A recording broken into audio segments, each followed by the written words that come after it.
taking action for you. Action News 5 starts now with a First Alert Weather Day update.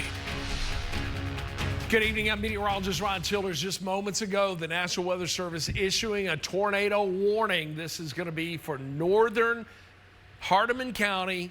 It's going to extend into Madison County, and you can see a pretty well-defined hook there. Let me give you the info on this. Right now, the warning itself is slated to go from now until midnight tonight for a Doppler radar indicated tornado. Let me put the scope on this. Let's take a look at where that potential rotation may be. Tell you what, I'm going to have to clear this off. Then we'll come right back to it. Let's pop this on. And yeah, I see some broad scale rotation with this. And you can see it right in this area right here, Eric.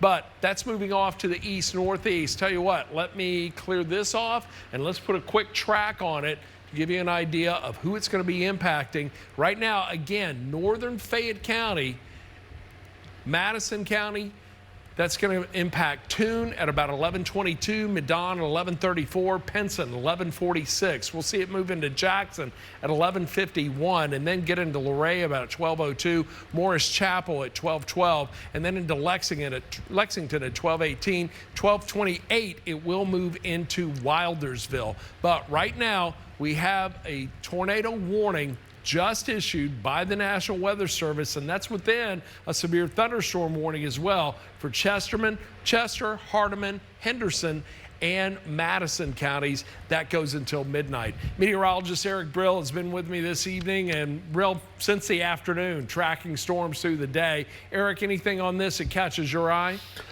Kind of everything that you kind of hinted at here, Ron. It looks like this is just to the north of downtown Bolivar right now, heading right along one of these roads that we have getting a little bit closer here, embedded over into the Toone area and over towards Henderson. So this is moving to the northeast here.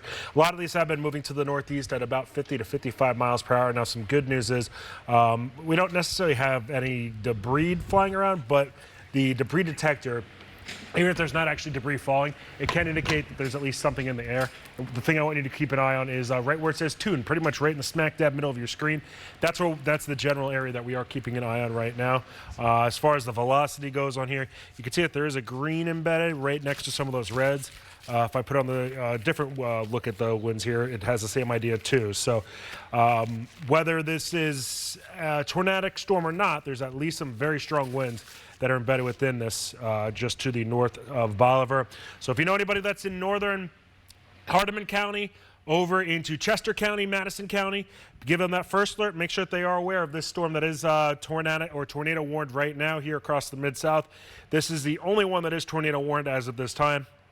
Still do have severe thunderstorm warnings that extend from Fayette County out to the east right now, pretty much all along the Mississippi-Tennessee county lines off to the east from Fayette County all the way into Hardin County for that matter here. If you're in northern Mississippi, you've spared quite a bit here over the past few hours. And Ron, we were keeping an eye on that one storm that was moving itself into Phillips County rather. That one doesn't look like it has any sort of tornadic signatures to it right now, so there is good news within that. Let me take a look at the one that is just to the south. And I tell you what, come over to my radar and let me I'm going to clear this off of here because I was looking at this little cell right here. The National Weather Service even talking about some of these individual cells.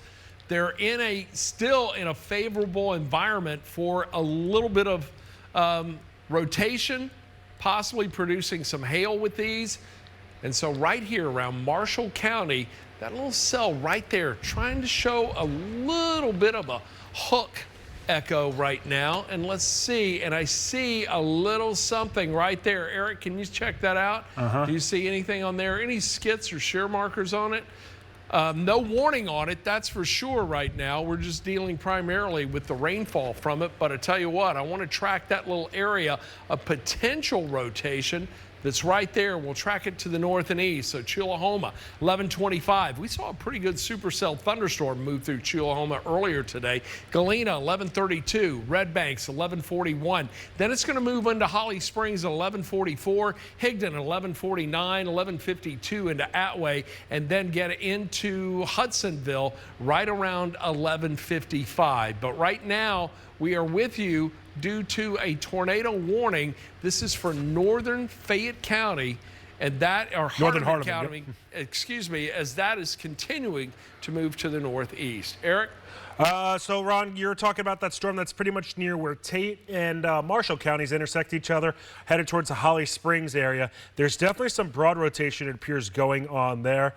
Fortunately, as you noted, this isn't a tornado-warned storm here that we have here across the Mid-South, but we are keeping a close eye on that one as it does try to draw a little bit closer here to Holly Springs. One you kind of notice, and let me zoom into this a little bit closer, just to the north of Wyatt, to the northwest of Tullahoma, that's where we're keeping an eye on. This little area that's kind of trying to open up right in here. Fortunately, as noted, it's not a tornado-warned storm. Going back to the actual tornado-warned storm here to the north of Bolivar, looks like that could be still at least some broad rotation and some strong winds too. At the least, excuse me, some 75 mile per hour winds that this is trying to depict here. And even if we were to take off, say, 15% of that, we're still looking in the range of about 60 plus mile per hour winds here for the northern portion of Hardeman County. If you are, or if you know anybody that is in southern Madison County, south of Jackson, Tennessee, give them that first alert here as well, as some strong winds are going to be embedded within this one as well. Wider view of things yet again here, kind of looking into northeast Arkansas. A lot of this is pretty broad rotation right now. So there is at least a broad rotation, not necessarily solidified rotation. So, Ron, we don't have anything confirmed on the ground, looking at different reports from the National Weather Service. So, all things considered, I think we're doing okay right now. Yeah, I think we are. And I tell you what we're going to do, Eric. Yeah. Given the fact that this is in a relatively it's a farmland community right here, just over open fields for the most part, and it's about to move into Madison County, which is going to take it just outside our coverage area. No confirmed tornado there, but again, some broad scale rotation. The warning itself, it's going to remain until 12 o'clock, but because it is rapidly ejecting to the north and northeast, we just wanted to jump on the air and give you your first alert. And within the next 5 minutes, that is going to be out of Hardeman County. And I think the community there is going to be in good shape. So what do you say we continue to watch this, monitor it, and if needed, we can jump back on the air. But at the same time, right now, I'm not seeing anything really that makes me think that this is a life or property threatening event. Right, and obviously if we hear about something being confirmed on the ground, we're going to jump back on in a jiffy here. Right. Worthwhile to note too, the storm that we've been talking about here over into Phillips County, looks like they're about to warn that for 60 mile per hour winds and 1 inch in diameter hail here. So those are the minimum thresholds in order to achieve severe thunderstorm status. But I still want to just note that out loud here too. So yet again, Ron, for all things considered, I think we're doing okay here as far as, nothing confirmed on the ground, and the reports here haven't been anything too worthy up to this point as far as, the past 10, 15 minutes or so. Yeah, and that's just about to cross out of Hardeman County. Very broad scale rotation on that cell itself. So I think, and given the fact we've been on the air now for about 9 hours, we really need a chance to regroup, take a look at some of the new data. We're headed into what's shaping up to be another day of severe weather here in the Mid-South. Still a lot to keep a close eye on, but right now I don't think we're looking at a life or property threatening situation.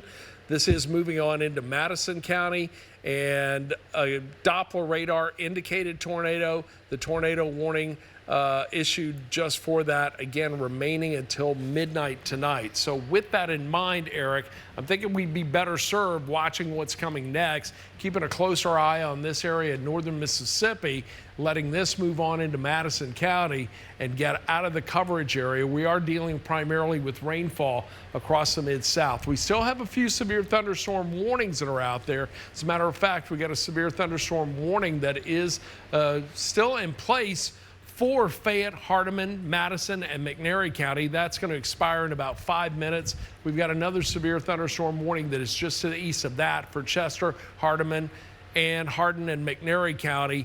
Tornado possible in that. Again, that's within that tornado warned polygon we're seeing. That's going to expire at about 11:45. So I really think National Weather Service issuing this warning that remains as tornado warning for Hardeman, McNairy, Chester counties, really issuing that out of an abundance of caution. I do see the new warning right now, severe thunderstorm warning, that is just to the south. That is for Coahoma, Phillips, Quitman, and Tunica counties. That's going to go until 12:15 tonight. So, Eric, before we get back to regular programming, any thoughts on this? Concerns? Just know, folks, we're keeping an eye on things. We Yes, really are. Yes, indeed. All around the Mid-South. All right, really so let's get you back to your regularly scheduled programming. We're going to go ahead. There's some other things we've got to take care of and get ready for the next day. So should we see something that we consider considerable or a threat to the area, we'll jump back on. So in the meantime, for meteorologist Eric Brill, I'm Ron Childers. Let's get you back to your regularly scheduled programming.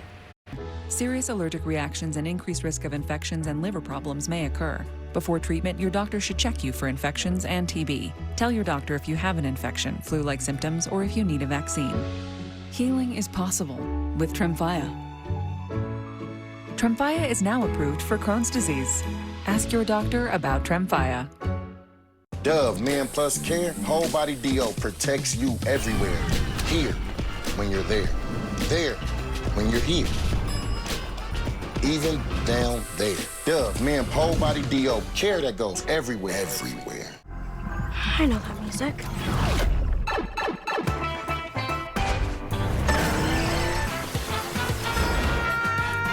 Guys, you gotta see this. Epic Universe, only at Universal Orlando Resort. Every great story is born from the details. Our spring water is crafted from this pursuit. Sourced and bottled for the perfect taste, where every drop is as iconic as the stories that inspire us. Saratoga. Your gut is like a garden, growing both good bacteria and bad. That balance is key to a healthy gut environment. Benefiber's plant-based prebiotic fiber gently nourishes the good bacteria, working with your body to help your gut and you flourish effortlessly every day. Grow what feels good with Benefiber. And Doug. You'll be back! Emus can't help people customize and save hundreds on car insurance with Liberty Mutual. You're just a flightless bird. No, he's a dreamer, Frank.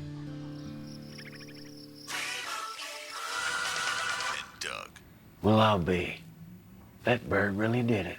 Only pay for what you need. Liberty, liberty, liberty, liberty. I thought my husband had been killed.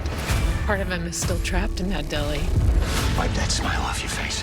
Take your power back. You're a victim too. He's not going to be free until we win this case. SVU, new Thursday on NBC and Peacock. This year, I'm trying to ace my college bets on FanDuel. So I'm here with somebody smarter than any. Taking action for you.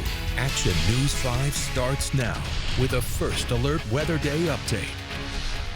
Well, we're back very soon here across the Mid-South. I'm meteorologist Eric Brill, and we are about to have a tornado warning issued here for portions of Marshall, Fayette, Benton, as well as Hardeman counties until 12:15. This is a radar-indicated tornado warning storm here, and it is one that is approaching Holly Springs. So it should be populating here on my map behind me over my right shoulder as far as right now, and there you go, as far as that red polygon indicating that tornado warning storm. So yet again, this does include portions of Fayette, Benton, Marshall, and Hardeman counties here until 12:15. The National Weather Service just noting that it's starting to move into a favorable location here. Let's see if we start to put on some of the information here. And for better or worse, there isn't any sort of skit. And you've heard Chief Meteorologist Ron Childers and myself talking about it here over the past few hours. And that's usually an indication if there's a favorable sort of part of the sky that's indicating that there could be a tornado dropping down here. But the velocities right now, they do show some stronger winds right now just to the southwest of Holly Springs. If we take a look at that here as far as some of the numbers that could be associated with this for some of those winds, we could be looking at some say 40 to 45 mile per hour winds near Holly Springs, and in some cases maybe just a little bit stronger than that as well. As far as, let's see if we have any sort of a rotation detector popping up here. There is definitely some broad rotation that's just to the southwest of Holly Springs. So the whole thing about what we still have for the rest of the evening, There's parts of the Mid-South that have had basically their air completely untapped as far as any sort of real shower thunderstorm activity over the past few hours. And that emphasis is really along and south of Highway 64 here. So that's why we did have that first tornado warning that was into northern portions of Hardeman County, and then that secondary tornado warning into Marshall County. Going to go back into that tornado warning. That is in northeastern Hardeman County. It is still scooting to the northeast here at a pretty fast clip. As far as that BTI number, or the Barron Tornado Index, right now it is at a 4.2. That's on a scale of 1 to 10. A 10 means, we likely have a very strong tornado on the ground. A 1 meaning, the probability of a tornado is rather low here. So a 4.2, obviously it's not a 1, but it's a manageable number. That's probably the best way to say it. And then down to the south here into the Mississippi Delta, we also have a severe thunderstorm warning that is for Coahoma, Quitman, as well as Tunica and Phillips counties. That is until 12:15 for the potential of 1-inch hail in diameter, as well as 60-mile-per-hour winds. So the quote-unquote good news is that a lot of these are hitting kind of the minimal thresholds here with respect to severe thunderstorm warnings, but we are still keeping a close eye on the storm that's approaching Holly Springs right now. So that is one to be noted of too. I am with Chief Meteorologist Ron Childers. Ron, we've been on here since about, on and off, but more so on, since about 2:45 in the afternoon on Wednesday. We got the time right now of 11:30. It doesn't look like this one's really kind of too ominous for the time being, but hey, a tornado warning is a tornado warning. Yeah, indeed. And, we've got to keep a close eye on this one that's coming in from behind it as well. There's still a lot of warm air that's down in northern Mississippi. We're seeing temperatures there that are right around the upper range of the 70s to near 80.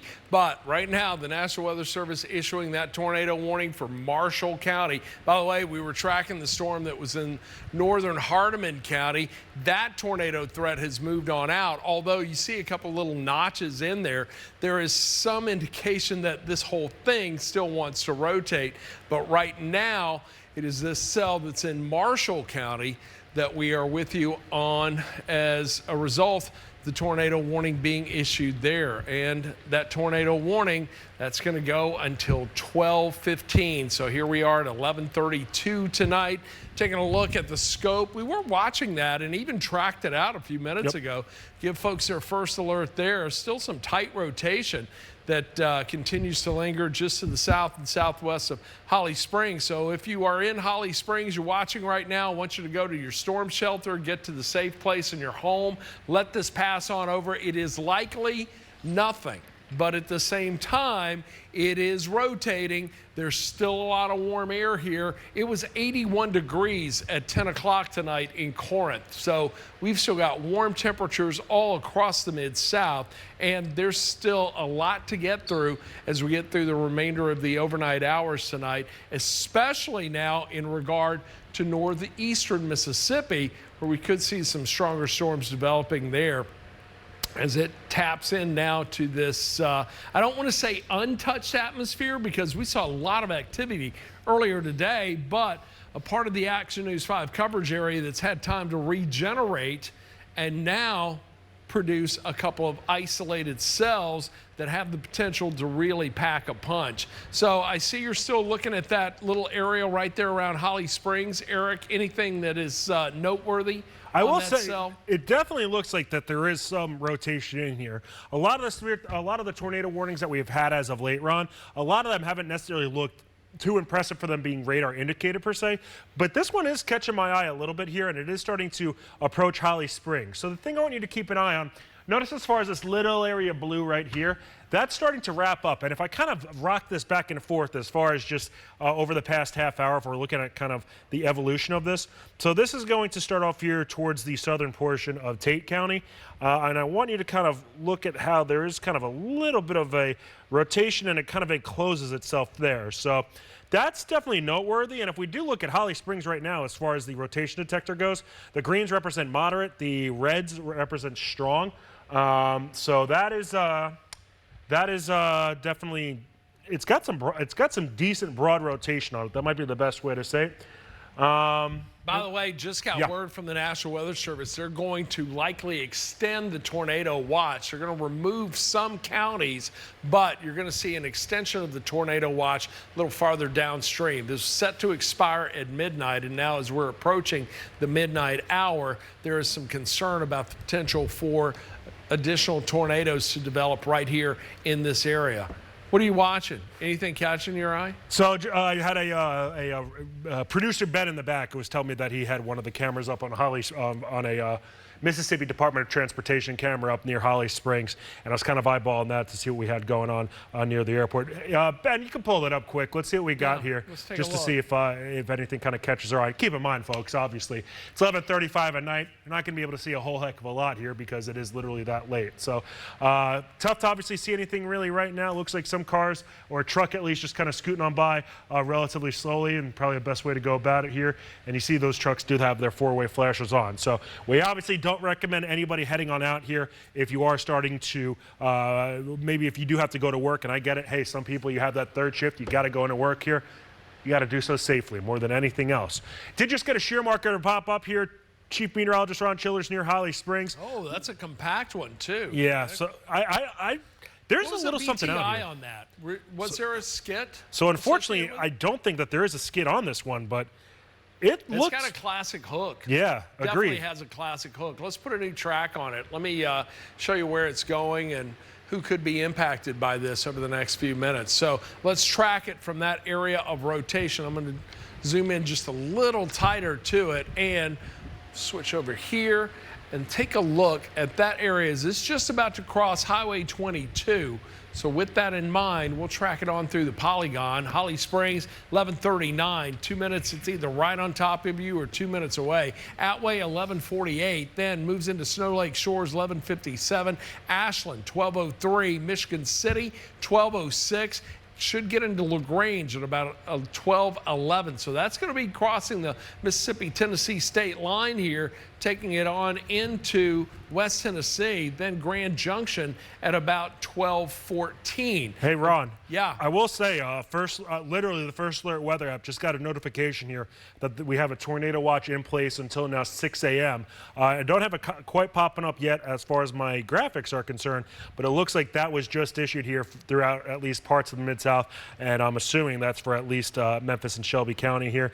Let's see if I could pop that up here to see what we got coming on. Naturally, it's not going to work here, but it looks like at least the tornado watch, the new tornado watch that just got issued, that is going to be until 6 a.m. here for at least part of the Mid-South. Specifically, I'm not 100% sure yet, but that is still just worthwhile to make a quick note of here. All right, as far as what we have going on with that tornado warning here that is around, let's pop that back on here. We'll turn that back off, turn that back on. Still have a shear marker that is indicating at least some spin in the air here into Marshall County. Flip that back over to reflectivity here. And I still think, Ron, that this is looking, all things considered, kind of impressive here for it being what it is. So yeah, and that's because of all that warm air that's down there. You know, during Action News 5 at 10, we were taking a quick look at some of the temperatures that were in the area, and I was surprised that most of North Mississippi was still hovering around 80 degrees. Now, in Memphis, our temp had dropped into the mid-range of the 60s, but you've still got areas along and south of 40 that have temperatures upper 70s to near 80. But right now, we have one severe thunderstorm or tornado warning that is in effect for Marshall and Benton County. These are the counties that are incorporated by or under this warning itself. Chester, Hardeman, Henderson, Madison County. Your warning set to expire at midnight. The one that is for Marshall County right now looks like that's going to hold together and go through till about 12:15. The big question is, what about this storm that is just to the south and west that's coming on through Phillips County and about to head in Coahoma and possibly Tunica counties? Will that one show some signs of rotating? Because as I check this out right here, I'm seeing a little bit of a notch wanting to form right there and some inflow coming into that. Let's take a look at this on the scope, show you how things are playing out on it. And we're so far from the radar, we can't even really see it. So it's very difficult. Let me switch over to this. And even there, I don't see much. What about spectrum width? See if I can get anything to pop up there. Eric, you've got a shear marker on it, but what does that look like? So it looks like that this one might be a little bit more aloft as far as near Coahoma and Phillips counties here. Yeah, we're hitting that at a good distance from the radar site itself, so that totally makes sense there. But tell you what, this cell that was in Marshall County, we were still watching that, we were on top of that storm before the warning was even issued. But as we take a look right now, again, still holding together, it's still showing a pretty good sign of rotating. It wouldn't surprise me if this was extended a little farther north, because if you take a look at some of the characteristics with this, you've got that inflow notch right there. You got that well-defined just hook echo. What about hail in this? Have you seen anything in regard to hail? No, not up to this point. I'm not going to lie. I haven't been looking too in-depth at the hail with that, but the rainfall rate with it is I would imagine pretty tremendous right now, especially just to the north of Holly Springs. The rainfall is coming down at just about 1.5 inches per hour. So there is, at the very least, some very heavy rain. And again, a rotating supercell thunderstorm capable of producing a tornado. We've had damage in northeastern Arkansas as a result. It will be interesting to see what we see once the sun comes up tomorrow, because we've got another round of storms that will impact the Action News 5 coverage area during the afternoon and primarily into the evening. Tomorrow evening, another first alert weather day here in the Action News 5 coverage area. And for the first time, first alert, 4 consecutive first alert weather days for today. And now it's coming up on tomorrow already, but for Wednesday, Thursday, Friday, and again on Saturday. So we've got a long stretch of severe weather we've got to get through. So it is imperative that you stay weather aware. And as Eric mentioned earlier, have multiple ways to get warnings delivered to you, whether it be on your smartphone or on your weather radio. Any other method you can have to get warnings is going to help you, and especially given the fact that some of these are going to be coming through in the late night hours again tomorrow night, likely Friday night, and especially again on Saturday night. So some good advice to adhere to there. Eric, I see you got a skit. What are you seeing on it? So before we get to the skit, I will say the National Weather Service saying that we might have a TDS that's over Holly Springs right now. And if you look at some of the greens that are popping up here, if we dive a little bit closer, it seems like that is a possibility here. We are a little bit further away from the radar. Keep in mind that the radar site is over in Millington right now. So that's why it can sometimes get a little bit tricky when you start getting further and further away from the radar site here. With that said, if you are over in Grand Junction, if you're in Ashland, you want to get in that safe place, put as many walls between yourself and the outside world. If you're in Atway, if you're in Lamar, Spring Hill, Michigan City, Early Grove, Sladen, and north of Ashland right now, those are the given areas where you want to protect yourself here, because we could potentially have a tornado on the ground right now. Not 100% sure about that, of course, but this is a tornado warned storm that is in place for portions of Marshall as well as Benton and over into Hardeman and Fayette counties right now. This has moved to the northeast of I-22, so there is good news within that.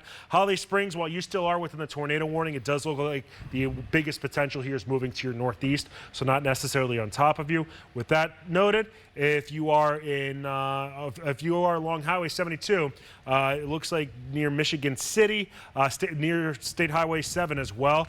Ron, correct me if I'm wrong. Highway 72 and State Highway 7, is that where that roundabout is? Yeah, okay. There's a roundabout right That's exactly the area that we're keeping an eye on right now. And your first alert, if you do live in that area, that's where we might have the biggest impacts right now. All right, so again, tornado warning is going to go until 12:15 now for Marshall County. Could likely see that extended Benton County. You're under the gun, and that's about to cross the line on into northern Benton County. That's going to likely bring this across Highway 72. Could possibly come just to the west of Hopewell and Brody. So if you are anywhere in that area, or you need to get to your storm shelter right now, if you're in close proximity to this, I want you to be in the safest place in your home or in your storm shelter.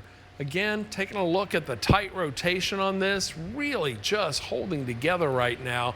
Starting to see a pretty big range of circulation right there. So the National Weather Service worried about the potential for tornadic debris signature. And Eric, I see it. right there. Yeah. Do you see that? Agreed. There's the debris. So we likely have a tornado on the ground at this time. That is for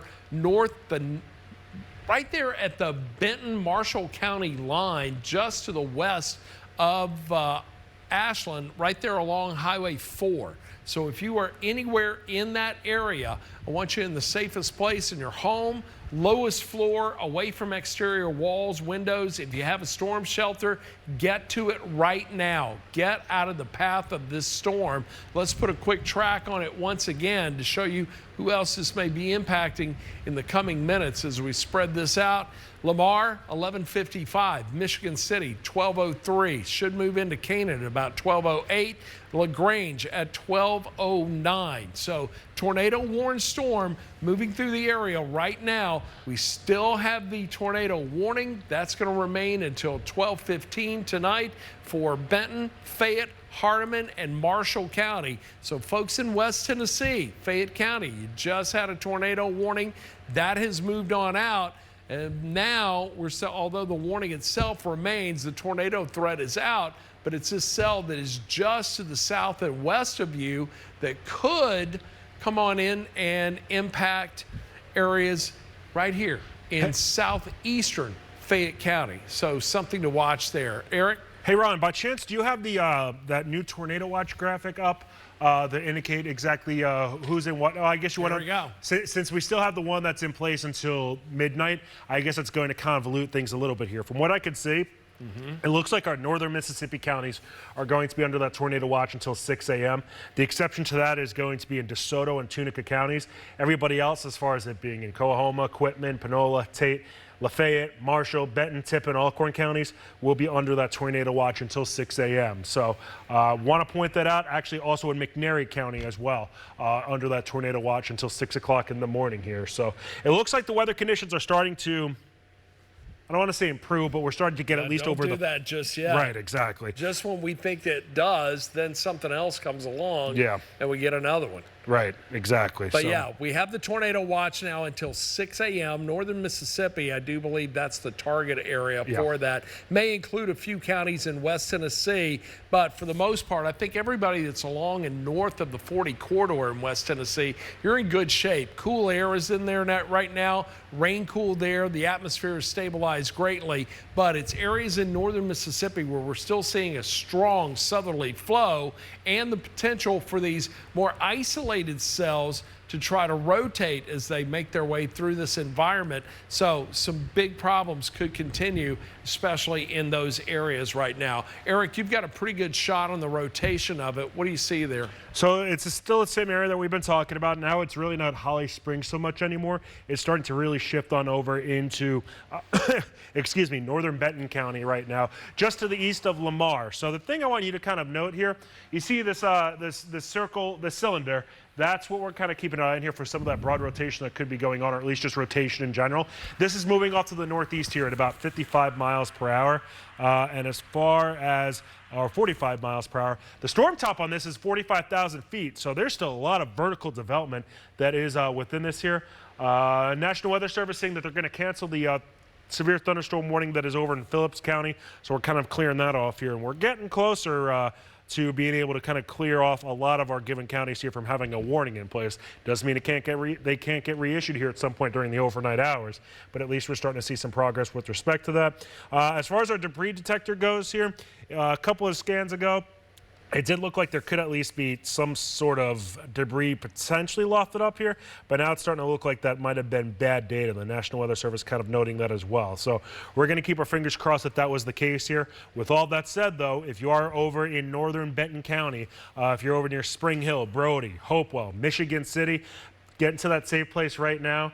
And make sure that you put as many walls between yourself and the outside world. Put some blankets or some pillows over you. And if you have a helmet, good idea to use that as well. And Ron, the BTI on this just bumped up to a 7.5. So that just became, oh, wow. Yeah, that just amplified here quite a bit. The hail size on this too is indicating 2 1/4 inches worth of hail here. So this is starting to looks like ramp up here just a little bit, if anything. As far as our velocity or our storm winds go on this here, there definitely is at least some rotation within the sky. Now, just because there's rotation in the sky doesn't automatically mean that there's a funnel cloud or a tornado necessarily on the ground here. But we have some pretty strong winds at the least here, starting to approach Highway 72. So, Ron, these little storms at night, especially when they start to move into some untapped air, they can really start to spin up and become strong rather quickly. I think it should weaken once it crosses the Mississippi River or the Tennessee state line, Mississippi-Tennessee state line, especially given the fact that we saw the storm that moved through Fayette County earlier. But the fact that it is still packing a punch right now, still showing the signs of rotation within it, and still showing the potential for some hail in it as well, that's a great indicator that we certainly have a rotating supercell thunderstorm. So that's what I'm looking at. More specifically, this area right there that is still holding together, cross through Holly Springs, now making its way on through northern Benton County. Let's put a new track on this. The last few minutes, warning's going to go now until 12:15 for the tornado warning. Let's take it just beyond the polygon itself, because Michigan City's in the path, 12:05, Canaan 12:09, Grand Junction 12:14. Should get into Salisbury right around 12:19, and then into Walnut at 12:26, Brownfield 12:29, 12:33. It will then move into Middleton. As we zoom out and take a look at the big picture here, we have that one tornado warning. Marshall County's now been removed. Did that just update? Correct. Sure did. So now just for Benton County, did they... Go ahead. That's why I say... did they extend it? No. Okay, so 12:15 on that. But Marshall County, your tornado threat has now ended, but we're still seeing the potential for a tornado in northern Benton County starting to approach Highway 72. And that's going to continue to move to the north and northeast, just as should say west of Walnut. You're not in any, I don't think you're in the path of this, but if it continues on this track, it's going to move mainly in this direction right here. So crossing 72 and likely bringing it into southern Hardeman County. Eric, that's still looking pretty ominous there. I agree with you, Ron. I mean, the good news is at least it looks like it's going over relatively rural areas. But you said this to me when we were covering this on Sunday night, as far as a lot of trucks travel right along Highway 72 heading over towards the Corinth area. So that is definitely a well-traveled road. Hopefully, as far as the truckers out there go, they're avoiding driving tonight, just because it's not like this round of severe weather came out of nowhere here. We've been talking about it here for a number of days in a row. As far as the BTI numbers go on this here, was talking about how this was a 7.5. That is still the case right now. Looking at some of these numbers on your screen here, that BTI is 7.5. The hail size could still be about 2¼ inches in diameter here. And if we're talking about specific objects or things to compare it to here, well, once we start talking about 2¼ inches, not quite tennis ball sized hail, but just below that here. So figure if we have even golf ball or ping pong ball sized hail that is falling from this, that is certainly going to cause some destruction here around the Mid-South, and specifically over into Marshall County, where this tornado warning is right now. And it is still moving to the northeast at about 50 miles per hour. So good news is, at least for Holly Springs, you are now out of that warning here, but if you have any friends or family that are over in Grand Junction, even into Middleton here, we're starting to go more towards Tennessee and into Hardeman County, give them that first alert. Make sure that they are aware of this here, because while it's not necessarily confirmed on the ground, we still want to make sure we keep a close eye on this, Ron. Not seeing as sharp of... sharp's not the right word. Not seeing as much on the debris detector compared to what we had earlier today, or earlier just a couple of minutes ago. So that was good kicking news. up as it moved through Marshall County, or as it moved through Holly Springs. Yeah. Is that where we saw the debris?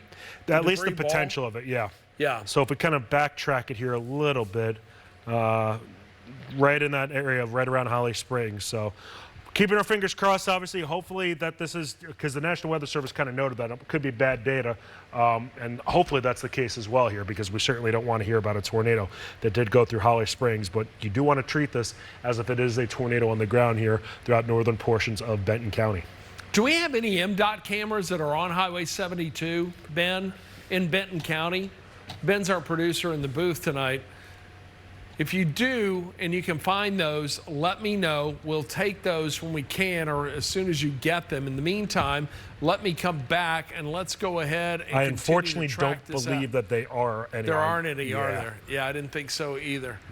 Yeah, no cameras there. But again, one tornado warning. Just to put this all into perspective for you, the only active warning we have in our coverage area right now is for this one lone tornado warning that is in northern Benton County, but it is showing us pretty significant couplet. Yeah. Right there north of Ashland. So Ashland, I think you're in the clear from this, but it is certainly in close proximity, and that's going to continue to move north as it's crossing Highway 5 and then will make its way towards 72. So with that, let's put another track on this from that area of rotation right there north of Ashland. So Canaan 1207 should get into New Canaan at 1208 and then move into Brody right around 1211 tonight. So that's what we're looking at with this cell. And I'm going to pan down just a little bit. I want to just take a slice on this and let's just see what is in this thing as far as the potential for hail goes. Don't think we're going to see anything there. It's a low top storm. Eric, look at that. Only about, I say low top storm. Then you get down to this rotation area. Wow. It's at close to 40,000 feet on that. Look at that. That's interesting. So, no, that whole storm is probably... I got to be at about 45,000 on mine over here. Yeah, that makes sense. So I think my system is maybe off just a little bit. But we're coming up on the 12 o'clock hour here. We've got about another 18 minutes on this warning. We will see if the National Weather Service extends this as they move it on into, as it continues to move on into approach Hardeman County. I don't think it's going to impact Fayette County, but it may very well impact a portion of McNairy County if it continues to move on through and spin through that area. And Ron, how are you feeling as far as northern Hardeman County goes to the northeast of Bolivar? I'm starting to think that a lot of that really is off to the northeast as far as the tornado warned area, and not really an issue. So it's really just the one cell, no, the one it warning. It's not. That was, and really the warning that was issued there, it wasn't tornadic. Again, Doppler radar indicated, but it didn't have anywhere near the characteristics. As a matter of fact, when we were tracking that initial cell, this is the one that caught our eye for the most part. That's the one that we were watching, and the National Weather Service ultimately issued a tornado warning on that. And as far as what we have for some BTI numbers right now, still looking at that 7.5 range here. So that number is certainly still elevated here as far as northern Benton County is concerned. Hopefully you don't know anybody that's traveling along Highway 72 right now, maybe going from Corinth over towards just the Memphis Metro in general. If you do, give them that first alert here because it is not a wise idea to be traveling right now from Corinth over into Collierville or say from Germantown over into Corinth right now as, well, this is a tornado warned storm. So this is a pretty nasty little storm that we have right now. Let's see, we will be upping the size of the hail for the northern Benton County storm to ping pong ball sized hail, and that's very understandable. So I'm going to guess that this is still going to be a tornado warned storm, but they are just going to add that tag, and they're essentially saying that there could be some hail that's about 1 3/4 inch in diameter here. The BTI number on this still looking at a 7.5. This is still moving to the northeast here at about 45 miles per hour, and it is going to be crossing over from the Mississippi state or from Mississippi into Tennessee over the next few minutes. Now, as noted, this is in a relatively rural area, but still want to give, it doesn't make a difference if you're one person in one area, you're one person's a person here. Excuse me. As far as Middleton goes here, this is looking down into southern portions of Hardeman County. You're looking at 1213 for that first alert. Hornsby at 1226 if this does continue at the same trajectory and at the same pace that it is going right now. So that's those are a couple of different communities that you have to keep an eye on this here. If you're in Bolivar right now, as far as the city of Bolivar goes, I do believe that this is going to stay to the south of you. With that said, it is still wise just to keep an eye on this just to ensure that it is going to stay just to your south here. But this is still moving to the northeast. Want to go back to that storm that is in Phillips County and Lee County, where we are still seeing that there could be a little bit of rotation within the sky here. I don't think there's anything kind of catching my eye at this point, so there is some good news within that. Pretty much where Tunica as well as Coahoma and Quitman counties all intersect each other here. There is at least some rotation in the sky, but it looks to be relatively broad in nature. Going back to the northeast now with that actual tornado warning storm that is in northern Benton County. Looks, well, I was about to say, it looks like the tornadic activity might be starting to simmer down ever so slightly, but the hail size continues to ramp up here, as this is indicating that there could be some 3-inch in diameter size hail here, and that will certainly cause issues if that is falling from the sky here right along Highway 72. So not a great situation to be driving along Highway 72 right now. Be curious to see what the National Weather Service is going to do with this here in 15 minutes, and that's when this warning is expected to retire. It is expected to expire here, rather, as it does move off to the northeast. If you are tuning in here into Shelby County, if you're in Crittenden County, yeah, we still have some showers and storms here around the Mid-South in those given areas as far as the Memphis Metro goes, over towards West Memphis, Mariana, Forest City, up to the north right now into Harrisburg, Blytheville. But as far as the actual severe warned storms right now, the only one that we have is into northern Benton County. National Weather Service saying that a new tornado warning is incoming downstream of the Benton County, Mississippi warning. They just issued it. And this is going to encompass both storms in southwest Hardeman County. The storm over Hickory Valley is starting to rotate as well. So now they're keeping an eye on 2 given cells here, Ron. So not a great situation there, but we are keeping an eye on it. Not at all. And as a matter of fact, the new warning now, it includes Bolivar. On this, let me give you, here we go. Let me give you the info on this. This is also going to include a large portion of, here we go, large portion of Alcorn County, Chester, really just clipping the northwestern corner of Alcorn County. It's going to also include Chester County, Hardeman, for the most part, the majority of Hardeman, and a good part of McNairy County. So this cell itself really showing signs of holding together as it moves off to the east-northeast, and that hook even becoming a little more textbook in size. So right now, 1204 Canaan, New Canaan 1205, Salisbury 1214, should get into Middleton at about 1227. Then it's going to go into Bolivar at 1237, Hornsby 1242, Raymer 1249, and then it will move into Guys right around 1253. So now a new tornado warning. This again is going to be for Alcorn, Hardeman, McNairy, Tippah counties, and that is going to go until 12:45 a.m. as a pretty significant supercell thunderstorm rolling on through there right now. Let me clear this info off. Let's take a look at it once again, and you can see that well-defined hook echo right there in that. Eric, you seeing anything in the way of hail within it? Definitely looks like we have some hail, and I'm looking at some of those strong winds that might be embedded in here too, approaching Brody and Hopewell. If you're in Middleton, get in that safe spot right now. Don't have this confirmed on the ground, but I will say as far as some of the different radar indicated storms that are concerned, this is one of the more impressive ones that we've seen all afternoon and all evening long here. Looks like we could be seeing some winds approaching, say, 60 miles per hour, and that will certainly cause damage within itself here. Turn around and put some more of the tools that we have here at Action News 5. We got a new tornado warning to the southwest, I do believe. Yep. Am I right? To Tunica County. Good call. Yeah. Let me come back to me. Go for it. Let me take a look at this. I'll tell you what. Let's move this. So we've got that one going till 12:45. This was the other one we were watching just moments ago, and now National Weather Service issuing a tornado warning for this one. This cell is going to go until 12:45 for DeSoto, Panola, Tate, and Tunica counties. This cell moving off to the north and northeast about 40, 45 miles per hour, showing signs of rotating and entering a highly charged environment that's still in place in northern Mississippi tonight. Here we are with temperatures still close to 80 degrees in many areas, and now we're seeing this activity. Let's take a look at the velocity on this and show you, oh yeah, there's a little area that's down right there. Can you see that? That's the area.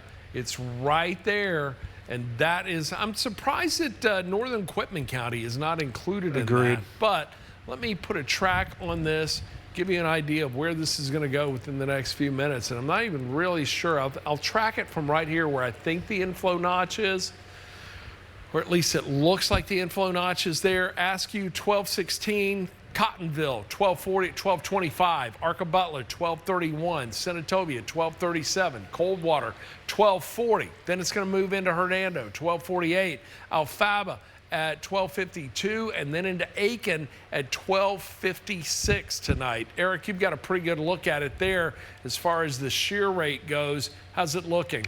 Definitely have at least some rotation in the sky here, Ron. Feeling pretty confident about that. This does also include DeSoto and Tate counties. So if you're waking up, if you're waking up to the alarms going off right now, this is certainly something, as far as the tornado sirens go, this is definitely something that you want to be aware of here with this storm that is racing itself off to the northeast here at about 50 miles per hour. As far as what we have for some of the debris detector, nothing really catching my eye, but this is catching my eye almost more than anything else. This is the storm threats as far as maybe seeing some rain or some hail or some strong winds. Turn off some of the different things here as far as a shear detector. Let's see what we have here as far as some of those strongest winds that are possibly in here. Could be looking at some 70 to 80 mile per hour winds. So that is definitely winds that will cause damage here if they do come to fruition and ultimately are happening here. If there's any sort of good news, the BTI on this is only at a 3.9. Yet again, that's a Barron Tornado Index. That ranges from a 1 to a 10 here. A 10 means that we have big time issues as far as a tornado being on the ground, likely causing damage and just a lot of issues. A 1 pretty much being a whole lot of nothing here. So that's kind of splitting the difference between the two. Want to go back to that tornado warning storm that is in northern Benton County. It is still racing itself off to the northeast as well here. Looks like, let's see if we have anything as far as our rotation detector goes. Looks like it's just kind of broad rotation right now. National Weather Service saying that this storm still continues to be something that they're monitoring here. So, Ron, I will say as far as these two given storms go, both of them, they have their own kind of individual characteristics that are kind of interesting right now. Yeah. Unfortunately, we haven't had anything that's been confirmed on the ground. But as far as that one that's into Tunica County, I mean, both of these here, they're still looking like they have at least some spin in the sky. And as you've noted, this is kind of air that's been untapped here for the past few hours. And unfortunately, this is kind of a sign of it here when you get some of these storms to still ignite rather quickly and become strong pretty quickly, too. Yeah, and the Weather Service still looking at the impressive nature of this storm, too, and the characteristics that it's possessing as it makes its move north into West Tennessee right now. But we are still watching this carefully. The other one back behind it. Low BTI, but it is rotating to some degree. And again, still a lot of warm air here. But right now, it looks like the most significant cell we have, or the one that may be capable of producing any damage, is going to be the one that is moving through Benton County and is about to enter southern Hardeman County. Don't think it's going to clip Tippah County. You're included in the warning there. But if you take a look at the track of the storm itself for the potential rotation, I think you're going to be in pretty good shape. The big question is this thing going to hold together? So Rogers Springs, 1219. Then it moves into Middleton, 1226, 1231 into Essery Springs. Ceres at about 1236. Hornsby, 1241, Raymer, 1247. Then it will move into Selmer at 1253 and should get into Deanburg right around 1258. Now, the storm that is just behind that, that's going to be following along in almost the exact same path. So Marshall County is in the path again of another potential supercell thunderstorm coming into play there. Let me put this into motion for you to show what we're talking about here as we just loop this whole system here. And notice the east-northeast progression of these storms, all right? But they're also being fed a tremendous amount of warm, moist air coming in out of the south. In advance of that, that's allowing, because of this eastern movement of this activity, then the moisture coming out of the south and the strong winds associated with that, it's allowing these little individual cells to spin. So earlier today, we had all of the activity back here in northeastern Arkansas.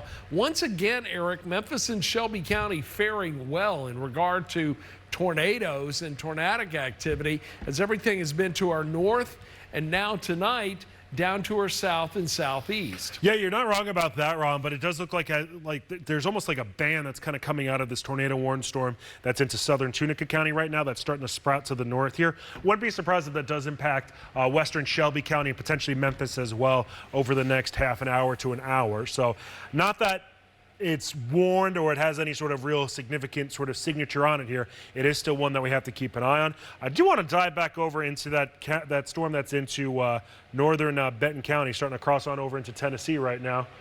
Let's see. National Weather Service. Hardeman County will have 2 tornadic storms in the area soon.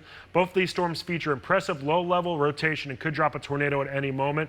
Do not have confirmation of any tornado on the ground. So at least there is good news within that here.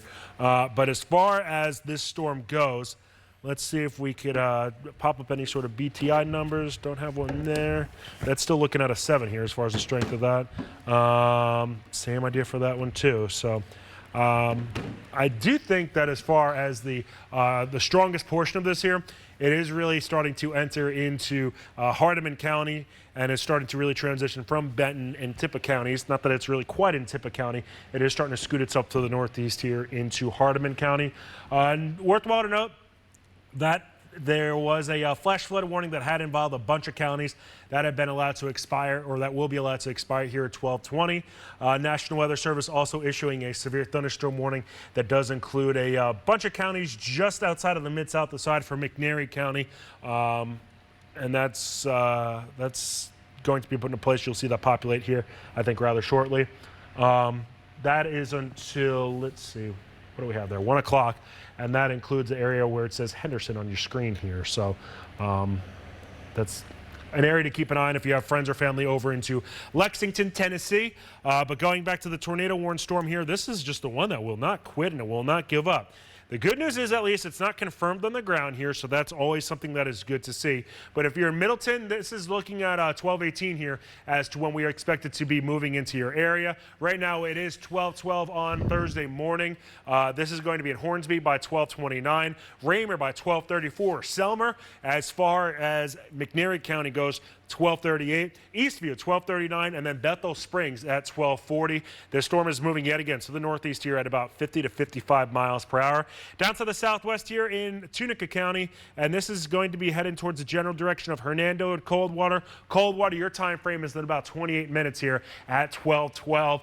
That's the current time right now, but you're looking at 12:40 here in Coldwater.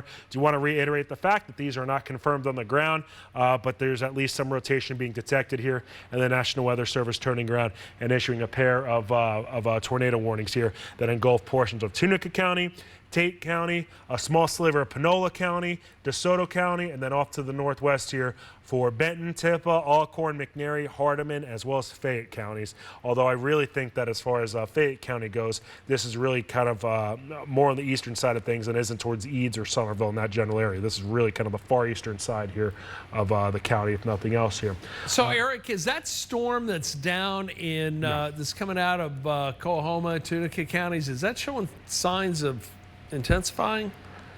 You seen anything with that? I see a shear marker there. So this still had a low BTI. There's a new shear marker. I wonder what we're getting with that. So this has had a shear marker for a little bit now, and it's up to a 7 as far as it's a 7 now. And I believe that is the highest that this cell has had. Yeah, it was at a 3.9 earlier. Now it's at a 7. That is concerning because as that approaches Arcabutla Lake, and over even into Coldwater and Senatobia, and obviously once we start getting into those portions of the Mid-South, we're starting to hit a little bit more in the way of population centers here. Little Texas, you're in that tornado warning. I do think that the majority of this is going to stay just to your east and southeast here, but you still want to treat it as if you are under that tornado warning.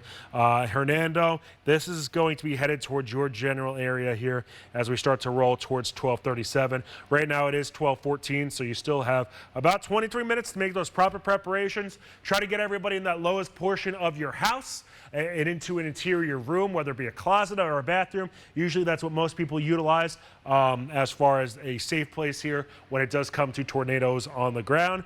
Put as many walls between yourself and the outside world. Get some blankets, get some pillows.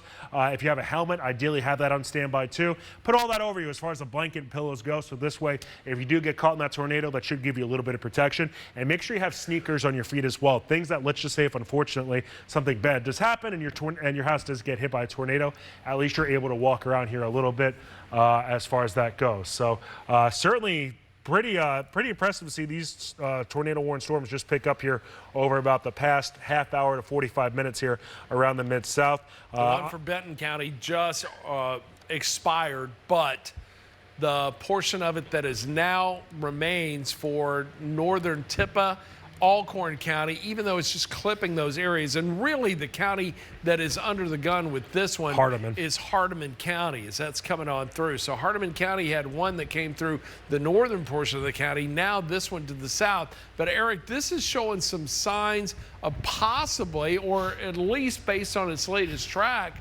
it could come right on into Selmer. So Selmer, I want to give you your first alert, because you are right in a path of that, and it looks like it may make its way into Selmer right around 12:55. So right now the warning is set to expire at 12:45, but if it continues on this track, then it's 12:55. So Middleton 12:28, Essery Springs 12:33, then into Hornsby right around 12:43, Raymer 12:49, there's Selmer 12:55, Caffey 12:59, Mickey at 1:04, and should get into Henderson right around 1:11. So that storm was even showing a bit of a debris signature moments ago, and I see it right there. So that's an indication that there's some pretty good rotation at the very least on that as it's moving on through. And it is a classic, if you just look at the structure itself, a classic hook echo that we are seeing right now with some very tight rotation, a well-defined inflow notch right here, and that is coming in from that area. Let me clear this off of here one more time. We got a brand new radar scan right now. Let's put a new track on it there. I'm going to track it just to the southwest of Selmer, but it looks like Middleton 12:21, Lacey 12:27, Ceres at about 12:33, and then it will move into Hornsby right around 12:38. Going back, taking a look at the big picture right now, these are the two cells we're watching. This one that's making its way on through Hardeman, now McNairy County, but the one that's coming in just behind it, that one too showing some signs of starting to rotate as well. Had a BTI of 7 just moments ago. As I take a look at the velocity on this, hey Ron, yeah, we are seeing something right there. Yeah, you're looking at that Middleton cell. Yeah, so near Middleton. National Weather Service saying that a chaser confirmed that there's a tornado on the ground actually north of Walnut here. So we have a nocturnal tornado on the ground. If you are near Walnut, get to your storm shelter right now. We just put a track on this cell. Let me move now. I tell you what, Eric, let me take a step out and let you take it over. Sure, I got you, Ron. There is pretty good rotation there. Yeah, no doubt about that. So if you're in Selmer right now, or if you know anybody that lives in Selmer or is around Selmer, this is over in McNairy County. You want to make sure that they are woken up by this and that they're aware of this, because as noted, this is a tornado that was noted by a chaser that it was on the ground. Got a report actually over in Alcorn County that Walnut has lost power. So I actually thought that this was going to stay just to the north of Walnut, but if you're in Selmer, if you know anybody in Selmer, this is in McNairy County, I don't really care what time it is. You need to give them a call and wake them up and make sure that they're aware of this. Because even though this is not quite in McNairy County yet, this is headed for McNairy County. If you're in Middleton, it's a southern in Hardeman County. Unfortunately, this is right on top of you pretty much right now. And if you know anybody that's in Middleton, give them that first alert. Make sure that they're aware of this. Lacey, as far as eastern portions of Hardeman County are concerned, Sulphur Springs into McNairy County, same idea. Here, Hebron, anybody that's really south of Bolivar and to the west of Selmer, you need to give them a call, make sure that they're awake, and make sure that they know what we got going on here, especially over in Selmer, because this is a storm that was tornado warned near Holly Springs. And just to give you a point of reference here, as far as from Holly Springs to here, that's about 35, 36 miles, okay? If we keep this going here off to the northwest of Selmer, it's 21 miles. So this is a shorter ground to go before it reaches Selmer than it has when it started off here in Holly Springs. So that means it really has a shorter distance to go than it's already gone per se here. If you know anybody in Selmer, I can't reiterate this enough, give them a call, make sure they're awake, as this is a tornado that's confirmed on the ground here.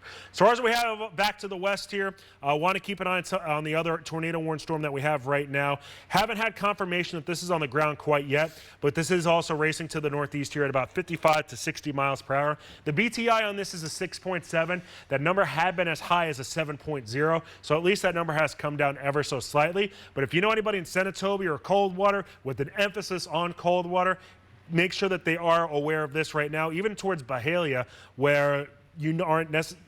Is Byhalia under that tornado warning? Let's see here. Got to see if Marshall County. I don't think it quite goes that far here. I'd imagine the National Weather Service is going to update this here rather shortly. Let's see. Firm substantial future. Okay, so looking at the National Weather Service, they did note that there is a tornado on the ground between Middleton and Walnut. And it's been on the ground, I believe, for 12 minutes, if I'm reading this correctly here. So, as we were talking about here, Lacey, Sulphur Springs, the far eastern corner of Hardeman County. If you know anybody that's over in McNairy County, make sure that they are awake and that they are aware of this, because this is a confirmed tornado that is on the ground here. The BTI number continues to remain rather impressive at a 7.3. And keep in mind, as far as the Mid-South goes here, this is an area where, as far as nocturnal tornadoes go, a lot of people, unfortunately, are killed by these just because it's obviously at night. A lot of people are sleeping, not necessarily aware of their conditions right now. So not a great situation that we have going on right now into McNairy County, and it's eastern Hardeman County. I can't say this enough. Make sure, if you have any friends, family, heck, if you have enemies that live over there in Selmer, make sure that they're aware of this right now, because this is really a serious situation here. Yep. And we Call don't them, wake them up. Yes. Eric, I'm looking at this cell back in Tate County. Let's zoom in on this one right now, because this is showing some signs of significant rotation as well. And let's take a close look at what we're seeing here. We still have the tornado warning that's in effect, and that warning remains now until about 12:45, DeSoto, Panola, Tate, and Tunica counties. But right now, Tate County is under the gun with this. And let me zoom in a little tighter here. Looked like it had a pretty significant shear marker, but I'm looking at velocity right now. The velocity is pretty strong. Significant velocity within that. That is strong. There is, I would dare say, we've got a tornado on the ground here as well, just to the west of Senatobia. Let's put a track on this quickly.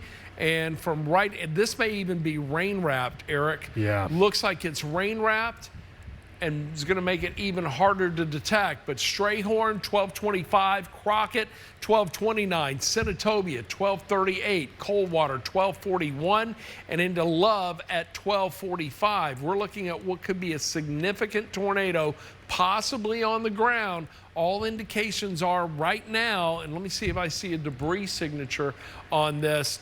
Starting to see a little bit of a debris signature right there around Senatobia. We may have something being lofted up into the sky, but just to the west of Senatobia, we are seeing a pretty good indication of what looks to be a tornado right there. Just again, we don't have the visual confirmation, but it's nighttime. Very difficult to see. I'm going to put the scope on here. Track it again. I'm going to look for the main area of rotation. Wow. That's impressive. And I mean that in a respectful way. That's, oh, man. All right, let's go back and let me put the track on this. And let me give you an idea of where this is going to go. And here we go. Hey, Ben, are you still in the back? Rain-wrapped tornado coming right through right now. So Crockett, 1229, Senatobia, 1237, Coldwater, 1240. Should get into Love right around 1244, Hernando, 1249, then into Barr at 1253, and Thyatria right around, and that's the first time I think I've seen that, 12:55. So if you're in the path of this, get to your storm shelter right now. Get to the safest place in your home, because we do believe we have a significant tornado and some very well-defined rotation just to the west of Senatobia, Mississippi right now. That is going to make a move, will likely move just to the north of Senatobia, but it is going to be very, very close as it moves on through. So that's the path of the storm right now as it's coming in. But there you see that well-defined hook echo, or center of circulation right there. Eric, you've still got an eye on that storm that's crossed into West Tennessee. What's it doing right now? Man. It's relentless. Yeah, absolutely relentless. Yeah, and you know, Ron, I thought we were about to really enter a little bit of a lull here about an hour and 15 minutes ago. But you know, reality is we have a tornado that's on the ground right now near Middleton, Tennessee, and this is moving to the northeast here. I know I've said it a number of times, but I can't say this enough. If you know anybody that's in Selma right now, you got to wake them up. You got to make sure they know about this, because this is headed towards Selma right now. Let's see. We got some new skit numbers on here. This is still producing a 7 on the BTI, which is that Barron Tornado Index. That's a high number. Once we start seeing that number eclipse or reach a 7, that likely means that the confirmation that it is still on the ground and it is moving to the northeast here. And that's going to be a strong storm that is moving itself to the northeast here towards Selma and McNairy County. So if you know anybody in Selma, make sure they're awake. Make sure they know what's going on here. I know the National Weather Service did note that there are potentially 2 tornadoes that could be on the ground here, or at least around. Let me rephrase that. I don't really see a secondary one that could be around here, but over into Middleton, it's a far eastern portions of Hardeman County. That is the potential area that we have to really keep an eye on right now. And this is going to be over in McNairy County in a jiffy here. So, What's that moving at? What's the speed on that? So the speed of this given tornado warned storm here, let's see. I want to use the numbers that the National Weather Service has, because they've been the one that have been kind of on top of this one, especially here. This is moving to the northeast at 50 miles per hour. So it is moving at a pretty quick forward pace here as well. Let's go over into the storm 2. And this one that's over, that's approaching Coldwater. And this is going to be reaching I-55 here before we know it in a matter of time here. We got to, okay, let's see what we got here as far as the camera up here. I'm curious what we got here. And if possible, where is this camera at here? So this way we could see. Okay. Gotcha. So this is I-55 between Senatobia and Hernando right now. You know, obviously this is one given spot, and there's a lot of lightning going on here. So it's going to be tough to really depict a tornado that could be around here. So this is right at the rest stop here along I-55. Can't really see too much here as far as there being an actual tornado on the ground here, but at least still gives us a good idea what we have going on here. Let's go back to what we have going on here. Thank you. With this, so this is still registering as a 6.8 here. And Ron, if you look at this, this is starting. Yeah, that's on the ground tornado right now. Yeah. This is west side of Senatobia. If you know anybody, honestly, Ron, would you agree with me? If you know anybody in Senatobia, I'd give them a call right now. Make sure that they're awake and they know about this. Over towards Coldwater as well. Arcabutla, same idea. And this is moving to the northeast here at about 45 to 50 miles per hour. So these are still racing off to the northeast here. This one isn't confirmed on the ground here, but I feel pretty confident that we at least have a strong potential of this being on the ground right now, just to the west of Senatobia and to the west of Coldwater as well. Want to get people a first alert coming down the road here. So Hernando, I do think that this is going to stay to the south of you, but you should still continue to monitor this. If you're over in Byhalia, you need to keep an eye on this. You do see that as far as these lines go, and this is kind of projecting where these storms are going to be. This is anticipating it being in Byhalia here in about a half hour at 12:57. While you're not specifically under that tornado warning in Byhalia, you do need to keep a close eye on this right now.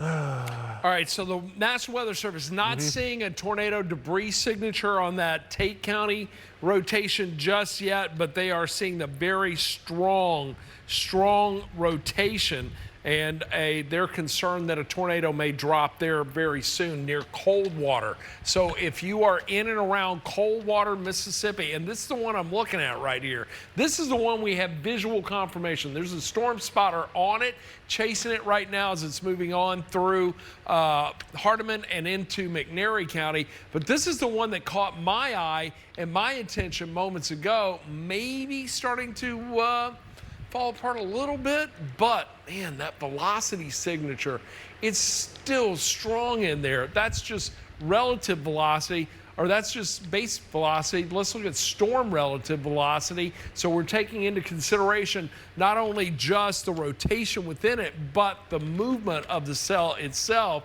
And that still seems somewhat significant. So with that, I'm going to put another track on this as this starts to approach Senatobia. I think it's going to move just to the north of Senatobia. Agreed. But man, you're close. So yeah. Senatobia, 1238. Excuse me, Love, 1244. Polkville, right around 1247. Alfaba at 1251, then 1254 into Barr. Aiken, 1257. Ingram's Mill, 102. Cedarview at 105. You are currently under a tornado warning right now. That warning remains for another 15 minutes. We're approaching 12:30 right now. This is going to expire at 12:45, but just to our north and to the east, we're seeing this cell is something else, and that's still holding together well. Eric, that is a classic hook echo supercell thunderstorm producing a tornado right now, and that one, Selmer, you're right in the path. Agreed. Let's track it. I'm tracking it from that area of rotation. Selmer, here you go. You're getting heavy rain right now, maybe even some hail, but looks like it's going to move to you about 12:49. We'll get into Rose Creek at 12:44, then into Gravel Hill at 12:53, 12:57 into 40 Forks, Finger at 101. Then it's going to move on into Chambers at 105, 108 into Adamsville, and then 113 it will move into Crump. Already got a brand new scan on that, so that cell is rapidly starting to move through. And look, we're also dealing with flooding with these cells as well. Just to the west, you get into Hardeman County, and in northern Hardeman County, we've got a flood warning there until 3 a.m. That's for Crockett, Hardeman, Haywood, and Madison counties. Flood warning for you. Now a new tornado warning. Let me just clear this off because they've now extended it. This warning is now going to go probably past 1 a.m. 1:30. Yeah, till 1:30 now. So that cell rapidly moving through. Selmer, you are in the path of the storm. Get to your storm shelter. If you have friends, family, you're watching right now, you know people in Selmer and McNairy County, anywhere around this area, give them a call, let them know, wake them up. I know it's 12:30, but hey, if I was sleeping and that was bearing down on me, I would not be mad at anybody who called me to tell me about it right now. Looks like it's also trying to become rain wrapped a little bit. Agreed. That could make it a little more difficult to see. And when I say rain wrapped, so there's so much moisture out there, the rotation's so strong, it starts to draw in some rain around it, and you can't see it. It looks just like a rain shaft, even when it's lit up by lightning. So that's what we're looking at there. Eric, you've got a significant storm threat. Let's take a look. Let's go to Eric. Take a look at that. Ron, this does not look good. So right now we're looking just to the west of Senatobia and Coldwater here. Let's take this full, see what we got going on here as far as this goes.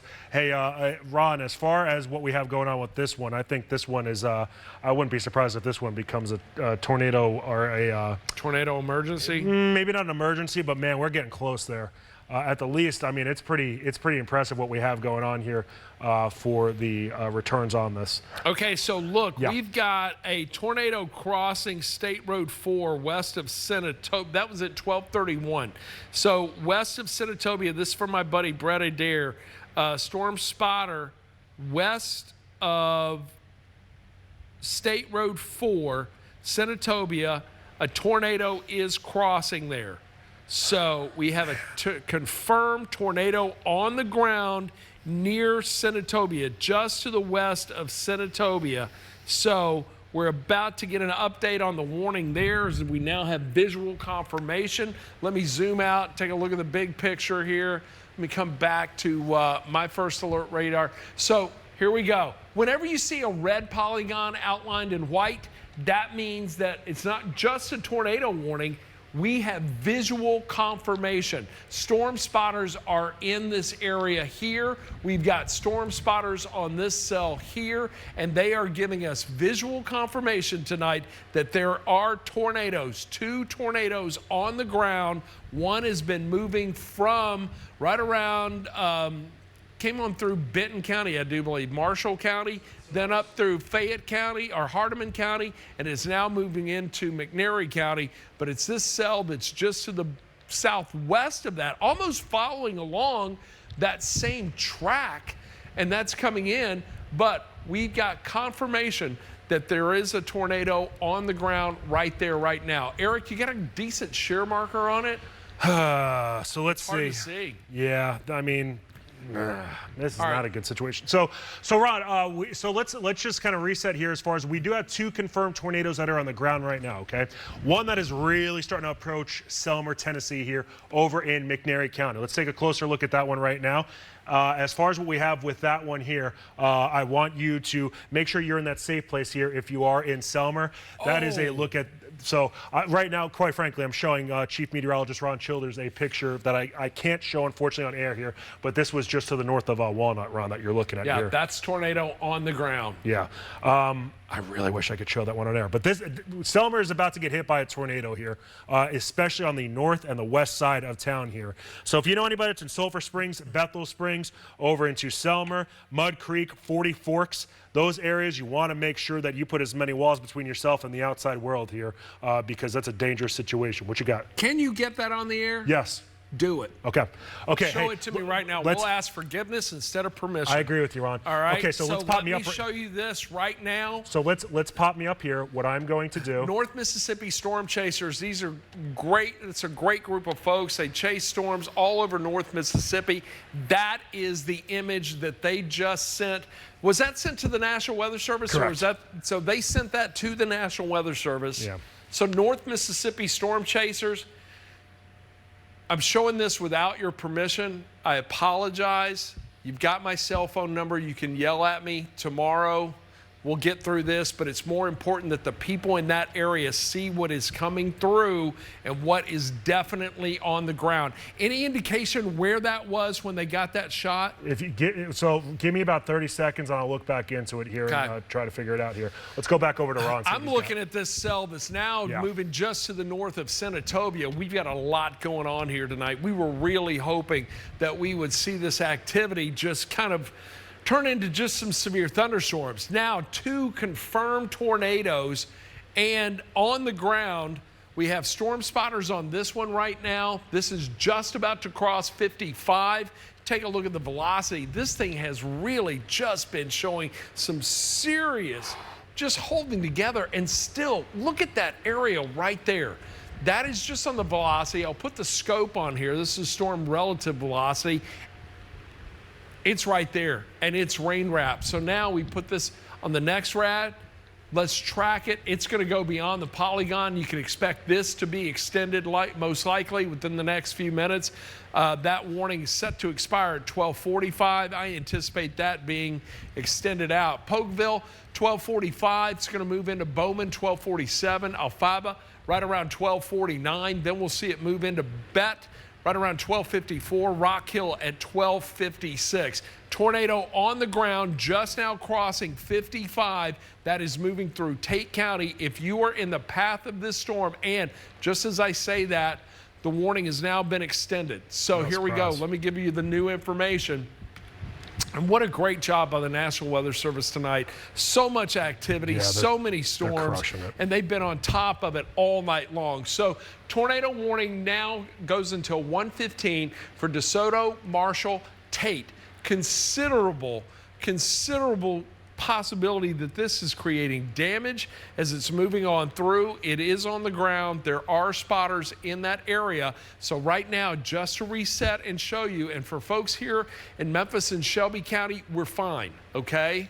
This is going to stay just to our south Here's Memphis and Shelby County right here, but I tell you what, that is going to move on into Marshall County and could quite possibly hold together and go over and follow almost along the same path as this storm that's moving through McNairy County right now. And Ron, they have a considerable tag on that one that is over closer to Coldwater right now as far as the National Weather Service goes, so they elevated that risk a little bit. Yeah, so what have you got up there?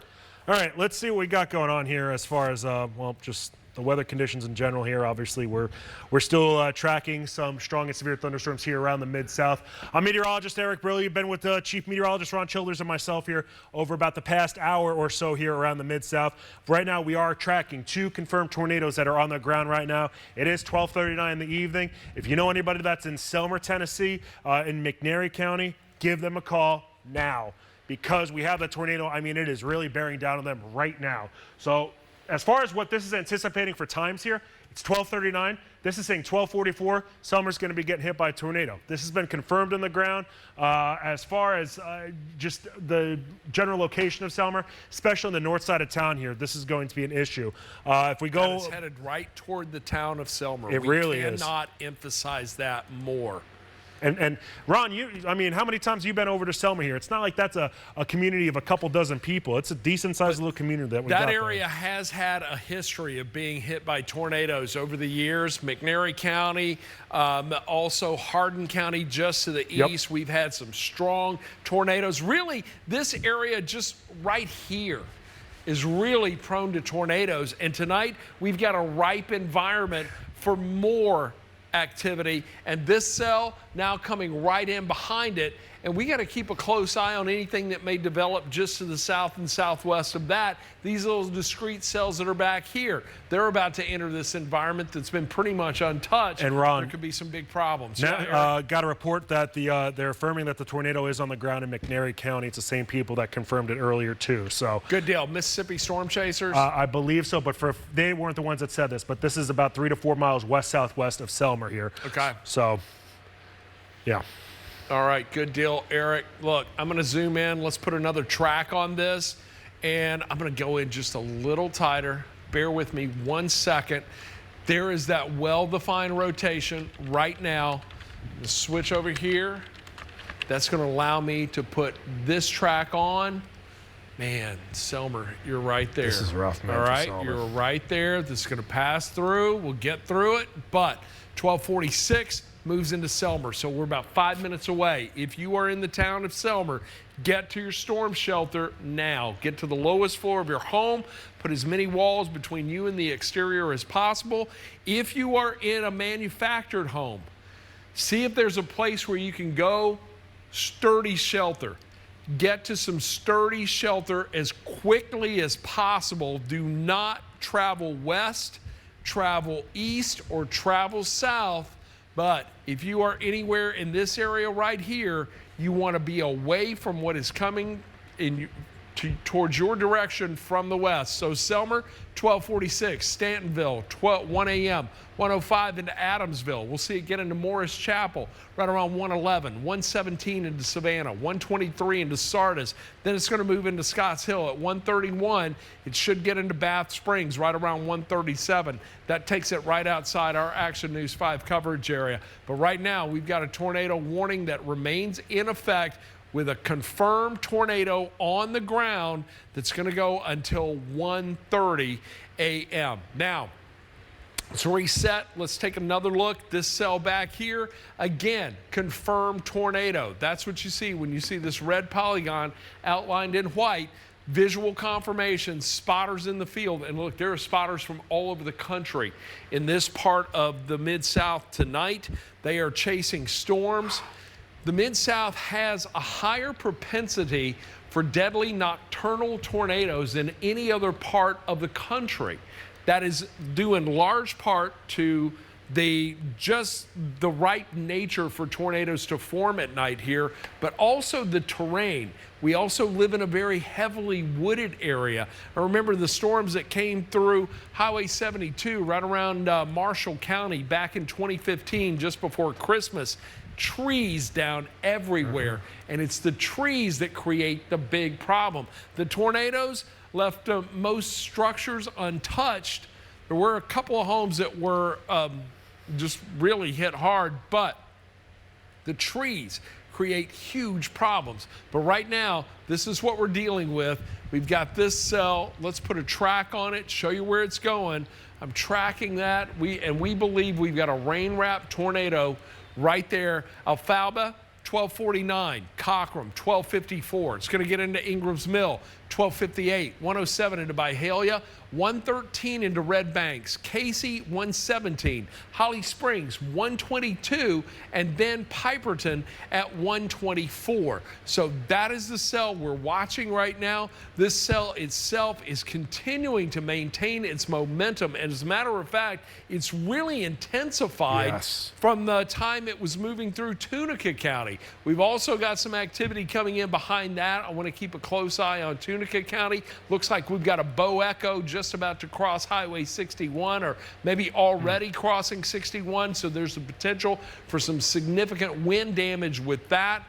As a matter of fact, let me just go ahead and take a look at the velocity on it and see. Oh, yep. Here we go. Got some decent wind. Can you see that, Eric? Yeah. Look at that. Hey, there's straight line wind right there, just about to cross Highway 61, or it's coming across right now. So that could, in and of itself, create some damage. But look at this area right here. That's a well-defined hook as that's moving on through, and that is part of the tornado-warned cell that's now making its way through northern Tate County, and it is just about to move into southern DeSoto County. This is going to bring this right into southern DeSoto County. If it continues on this track right here, this whole area is going to likely be impacted by it. Eric, you've got a pretty good view on it right now. Yeah. Let me throw it over to you. You Sure. want to talk about what you're seeing? Sure. So as you said, Ron, this is moving to the northeast here, and it's been moving to the northeast here at about 50 miles per hour. If you know any, really between Holly Springs and Byhalia, if you're in both of those given areas, you really need to be, you're under the gun again. You were just under the gun here, what, about an hour or so ago? You got to treat this again like you are under another tornado warning, because you are under another tornado warning. This is now cleared I-55 here. We're keeping our fingers crossed that everybody's doing okay between Coldwater and Senatobia. As Ron said, over towards Alfalfa, Byhalia. I think this is going to be closer to Byhalia than it is going to be to Holly Springs, but it's going to be a really close call for both these given communities here, right along I-22. Byhalia, you're looking at 1254 when this is going to be in your area. I think this might be accelerating this just a smidge too quickly here, but still, I'd rather tell you earlier than later. Now this is saying 1259 here, and remember, this is a tornado that is confirmed on the ground here, so this is a real threat that we have with that. That's throwing debris 20,000 feet into the atmosphere. So I think as far as that goes, yes, you're right. I thought at first that was the one approaching Selmer, but no, you're right. Yeah, that's the one. We're getting, in other words, we're seeing debris with this cell, this very cell. It's being lofted about 20,000 feet into the atmosphere right now. So that's the tornado debris signature. I'm not supposed to have my energy drink Ron, on the that's air. fine. I apologize. It has been a long day, but let's take a look at what we've got going here right now. I want to take a look at the velocity, still holding together very well, but now take a look at the tornado debris signature. Still a little messy, but it's this little area right here. We think that debris is being lofted about 20,000 feet above the surface. Now, keep in mind, it's also a heavily wooded area, but this may have impacted some structures along Highway 51 as it crossed through, now entering northeastern Tate County as it moves on through. Eric, you've got a great look at that. That's the Selmer tornado. Yeah. We're watching two different cells, folks. If you're just joining us right now, we have two tornadoes on the ground tonight. We've got one tornado right here that's moving through North Mississippi. This is impacting Tate County. It is about to clip DeSoto and Marshall County. And then we're watching another one that is coming on through McNairy County. That's just about to exit the Action News 5 coverage area, but it is still wreaking havoc as it moves on across, I believe 40. Has it crossed 45 yet? I would say, I would lean like yes. It has. I would lean yes. So here we go. Let me take a closer look at that. Yeah, so here we go. It is now just to the north and east of Selmer, but it is still in close proximity to many communities there. And again, this is looking rain-wrapped as well. That's going to move off to the east. So Purdy, 1251. It's going to move into Old Lawton at 1256. Then we'll see this get into Gilchrist at about 1259. Adamsville, 103. Morris Chapel, 109. Milledgeville, 111. Savannah, 115. Hinkle, 117. So this tornado-warned storm velocity is still intense on the, and look, we're more than 90 miles away from the radar site itself. Wow. And look at that. Wow. That is something else. Look at the debris signature once again. You know, Ron, I don't think that doesn't look quite as impressive as the one storm that was in southeastern Craighead County from earlier today, but it's not far. Something to keep in mind, though. The ones in Craighead County were closer to the radar site. That's a great point. That's a great point. We're more than 90 miles away. You're right. And that's what we're seeing. So we're probably hitting that cell. The radar beam's probably hitting that right around 3,500, maybe 4,000 feet. So, and that rotation is all the way down to the surface. We know because storm spotters have been in the area. I want to hit this with the scope just quickly, just to get a look at the storm relative velocity. And Ron, we're about to get us another tornado warning here for Tunica County in that area you were noting. So that's the one I was watching back south of that. Okay, so we have the two active tornado warnings right now. Selmer, you're almost in shape to give a little sigh of relief. But now I want folks in western DeSoto County, I want folks who are eastern DeSoto County and who are in western Marshall County and Holly Springs. This includes you again, another one coming through. But now we're watching what's coming in from the west, southwest. What are they looking at? That Tunica? Bow Echo, is that it? Yeah, Looks like there's a little notch. There it is, right there. Just popped up, Eric. Let me give you this, and then I'm going to throw it over to you. Yep, you're good. So this is, we're going to hear sirens going off in Shelby County. You're right. Whitehaven, you're under a tornado warning right now. The storm itself is still a few miles to your south, but Shelby County under a tornado warning. Folks in the city of Memphis and all around Shelby County are going to be hearing sirens in just a moment. And I hear them already. I can hear them in Midtown right now. Let me zoom in quickly on this. No visual confirmation on this cell. I've had trouble with that. Hey, Ron, does that surprise you that Shelby County is included within this here? Because I feel like these are certainly moving to the northeast, but I feel like there's more of an easterly component with them than they are northerly. Well, I tell you, and you're absolutely right. But at the same time, because, and let's see if I can do this. Keep in mind, we have a strong flow from the south. So these cells want to drift a little more to the north, but at the same time, they're still trying to make a move. They're actually right movers that are being forced a little more to the north. So we have to, out of caution, include a portion of Shelby County. So the airport area, I would imagine an airport emergency is going to be issued in just a moment, as well as for the Whitehaven community in southwest Memphis, you're under the gun there too. Let me put the scope on this, Eric, and then I want to see if I can get a good picture of the rotation. Not nearly as impressive as what we saw come through Tate County, but at the same time, these storms are hitting this part of our coverage area, and there's still a lot of instability, warm air, and a tremendous amount of moisture in the atmosphere. That's the fuel these storms need to continue to persist and just drive to the east. So right now, this is the area I'm looking at. Let me come back over here. Let's put a track on the potential area of rotation. Looks like it's right there. I'm going to go east, northeast with it. So look, given this area, and I'm tracking it from right here, okay? Ideally, you would like to think it's going to move in that direction. But look, this could also put Collierville into the path of the storm if it clips southeastern Shelby County. But right now, Hernando, 118. Here we are at 12:53. Sirens going off in Shelby County. 126 into South Haven. 132 South Memphis. It's going to move into Memphis at 138. Byhalia, 145. 150 into Barrett. 201 into Millington. And then we'll see this get into Arlington at 1209. This has all the ingredients needed to hold together and to continue to track north and east. But this one, radar indicated tornado.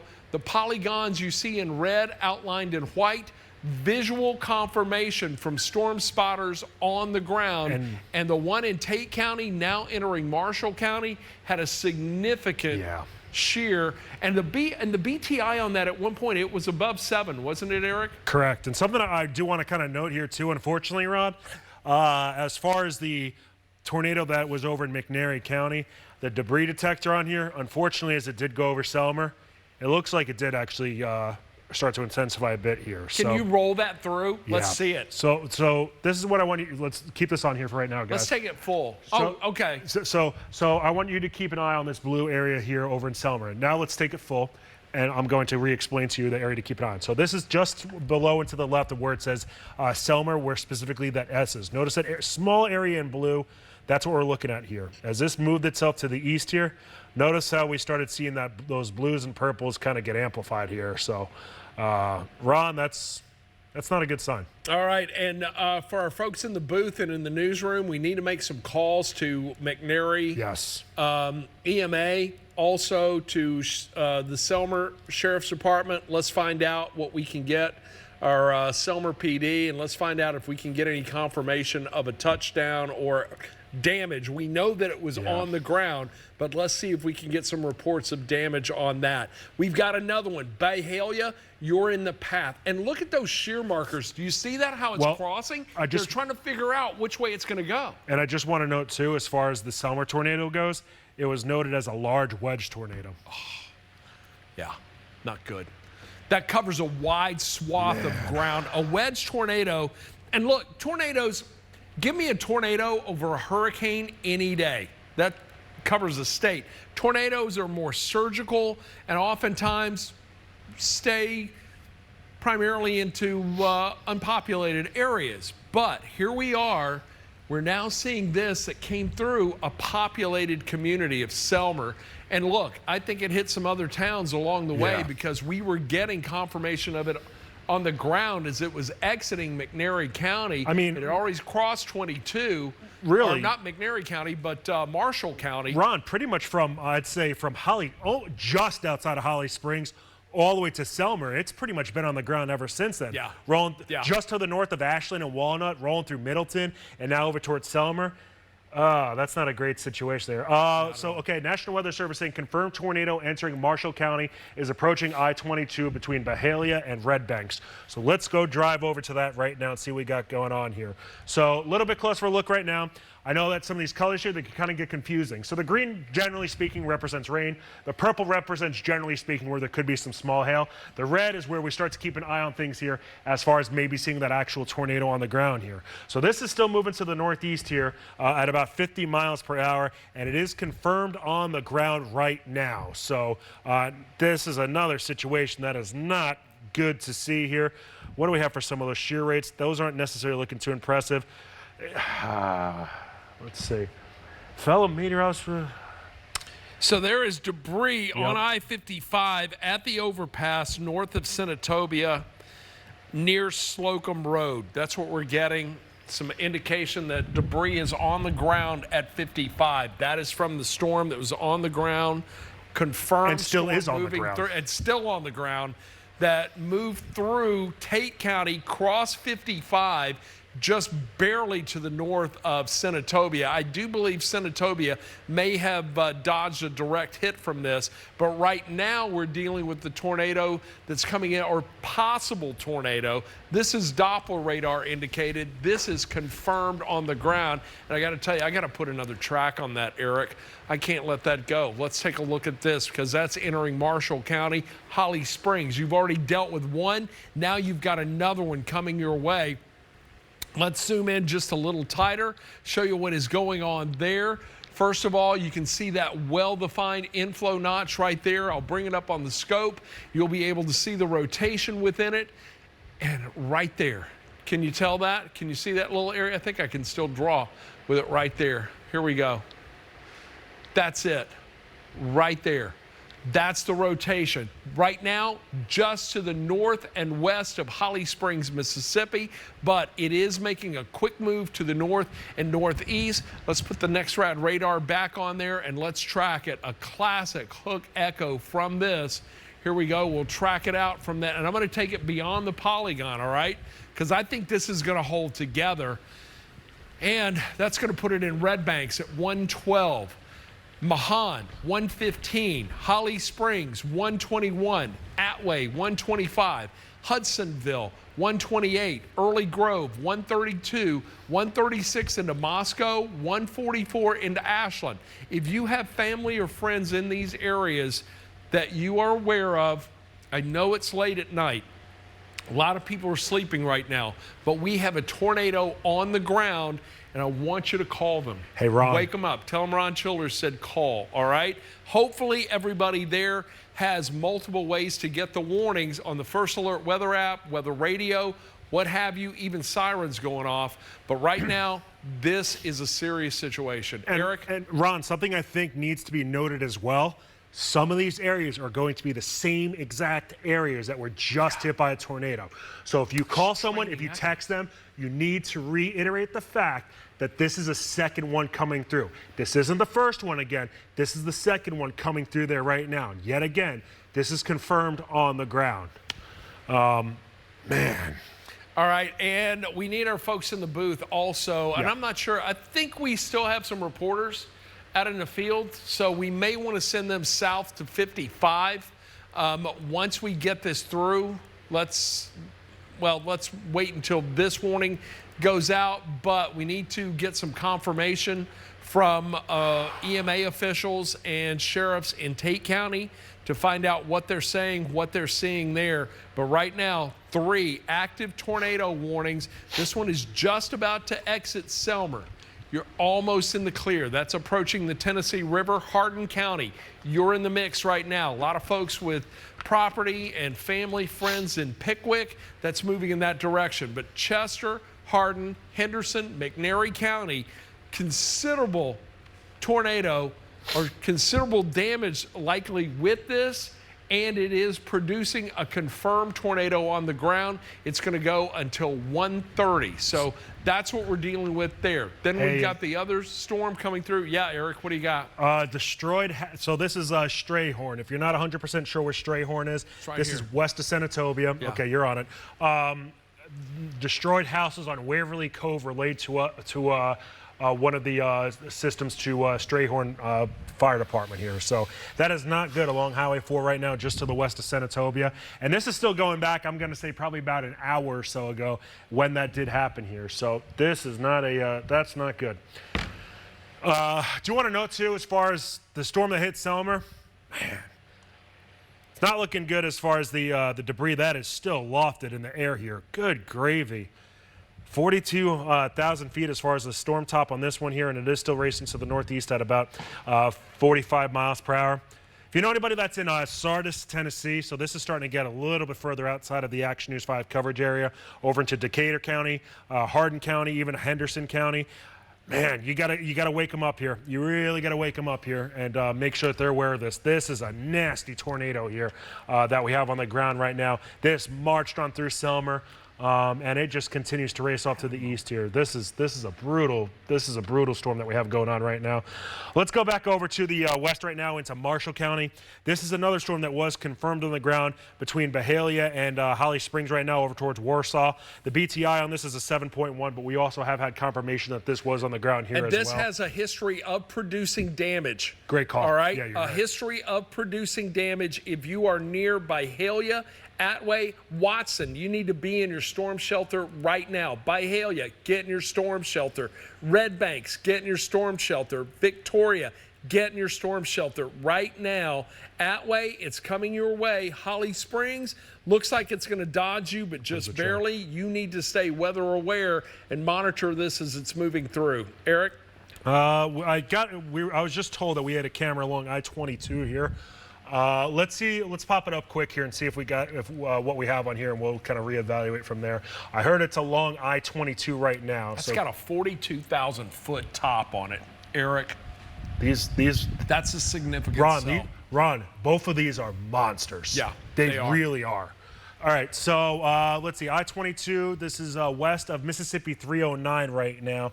Ron, do you know off the top of your head? Okay, Mississippi 309, so this is going right into Byhalia. So I'm going to say that this actually isn't too far away from where we could be seeing that tornado ultimately at right now. I know that there's another DOT camera, I'm looking on the side here, that it doesn't look like this. I mean, it's dark. You obviously can't see a whole heck of a lot on this right now. Ron, look at the road here. Just as far as that truck that's going along, you can really see the rain's coming down here. Yeah. Man, if this was daytime, this would be something we wouldn't want to see here. And this is what makes it even more dangerous. You can't see it. Yeah. We're having to rely heavily on radar and brief flashes of light from lightning to even be able to detect anything. And the fact that couple of these cells could be rain wrapped makes it even more difficult to tell. Agreed. Do we have one more camera that we could pop up here?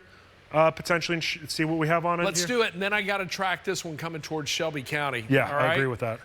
Okay, let's pop that. You got the camera? Yeah, let's pop. If we don't have it, no worries. Let's flip back over to Ron here. Whichever one you can do fastest, that camera or me. Yeah. Go over to Ron then. All right, here we go. Because I want to track this, and I thought I was on the zoom in. Let me get over here, and let's zoom into this. We've got a tornado warning. Shelby County's included in this, all right? So tornado warning right now, Doppler radar, but it's for DeSoto, Shelby, Tate, Tunica County. It's going to go until 1:30. Let's clear this off. Let's take a look at the scope on this and see if we can notice any indication of rotation. Looks like there may be a little bit of an inflow notch right here. There may even be a little one right here. There's something going on there, certainly. But at this point, take a look at velocity as well, just base velocity.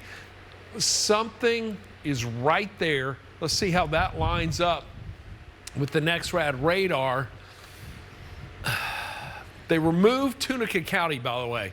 So Tunica County, you're in better shape. Shelby, DeSoto County, still under the gun. And I tell you, here's what I'm going to do. I'm just going to track from the leading shield, rain shield, north and east. This cell is going to impact Memphis and Shelby County. We could have a tornado coming into the city of Memphis and Shelby County within the next few minutes. Hernando, 114. South Haven, 115. You're in the direct path of this entire supercell thunderstorm right here. Memphis, 126. Bartlett, 139. Gets into Collierville about 145. Arlington at 158, should move into Oakland at 12:04. Then we'll see it get into Mason at 12:16. That is for the Doppler radar indicated tornado that has moved through Tunica County, now making its way through Benton or DeSoto County, headed into Shelby County. But we have the tornado warning for Memphis and Shelby County, as well as DeSoto and Tate, that's going to go until 1:30. But more importantly, and the one we're watching very closely, we were on this storm, by the way, before it even tornadoed. We were watching this and saw the characteristics. It's still holding together very well tonight. You can see that well-defined just hook right there. So we've got the inflow notch coming here. So all your rotation is right there in that area. All right, so when you hear us talk about a hook echo, we call it that simply because this portion of the cell just kind of starts to hook. This whole thing is just rotating, all right? So as it moves through the atmosphere, this whole cell is just rotating. But you get that wind flowing in there, and then you get that little hook coming in behind. That is called a hook echo. So now with that, let's track it from the center of rotation. Circulation looks like it has just crossed 22. That's going to take it north and east. I'm going to give it a little more of an easterly movement with this. So Tasca, 116. Mount Pleasant, 121. Atway, 125. Early Grove, 131. Should move into Moscow about 136. Then we'll see it move into Michigan City at about 142. So that's the broad shield of this. And we do a wedge because this has the ability to maybe move a little bit to the north, could maybe move a little bit to the south, but the general movement of that rotation itself is in that direction. So Early Grove, you are in the direct path of this, and you can expect that rotation to reach you right around 131. Let's go back now and take a quick look at this cell that was moving through McNairy County, where we know. Did we get confirmation of damage in McNairy County, Eric? Okay, have not had confirmation yet, but that cell is still rotating, and we're hitting that all the way out. There's more than 100 miles from the radar site itself, and you can still see. You see that little area right there? That's a rain-wrapped tornado, most likely. Let's put the scope on it. You see the area. I'm going to draw this out of where the rotation likely is occurring right there. And then let me move that scope away, and that should line up that little area right there. So that's moving on into Hardin County right now. But look, there's another little cell. It's just to the west of it. I think that's just rain. This little area right here. Selmer, still want you to stay weather aware. There's a little something going on with this cell right here. Looks like it is trying to do something. There may be a little rotation in there. Don't think there's much for that to work with. We've had two cells that have come through there. Should have zapped a pretty good amount of the energy from the atmosphere. But right now, and now we got a new tornado warning. I think our visual confirmation has now ended, or at least it may have lifted. I got to look and see. Yeah, you got new info on that, Eric? So let's see here. National Weather Service just issuing this. This is moving to the northeast at 50 miles per hour.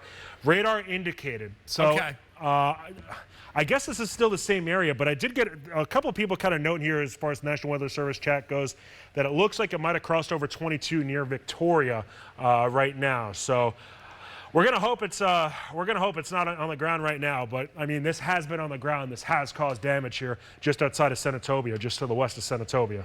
And that is still holding together very well. So let's put the scope on here one more time. Not quite as organized with the rotation. Let me clear some of this off, and that's going to help you see it a little better.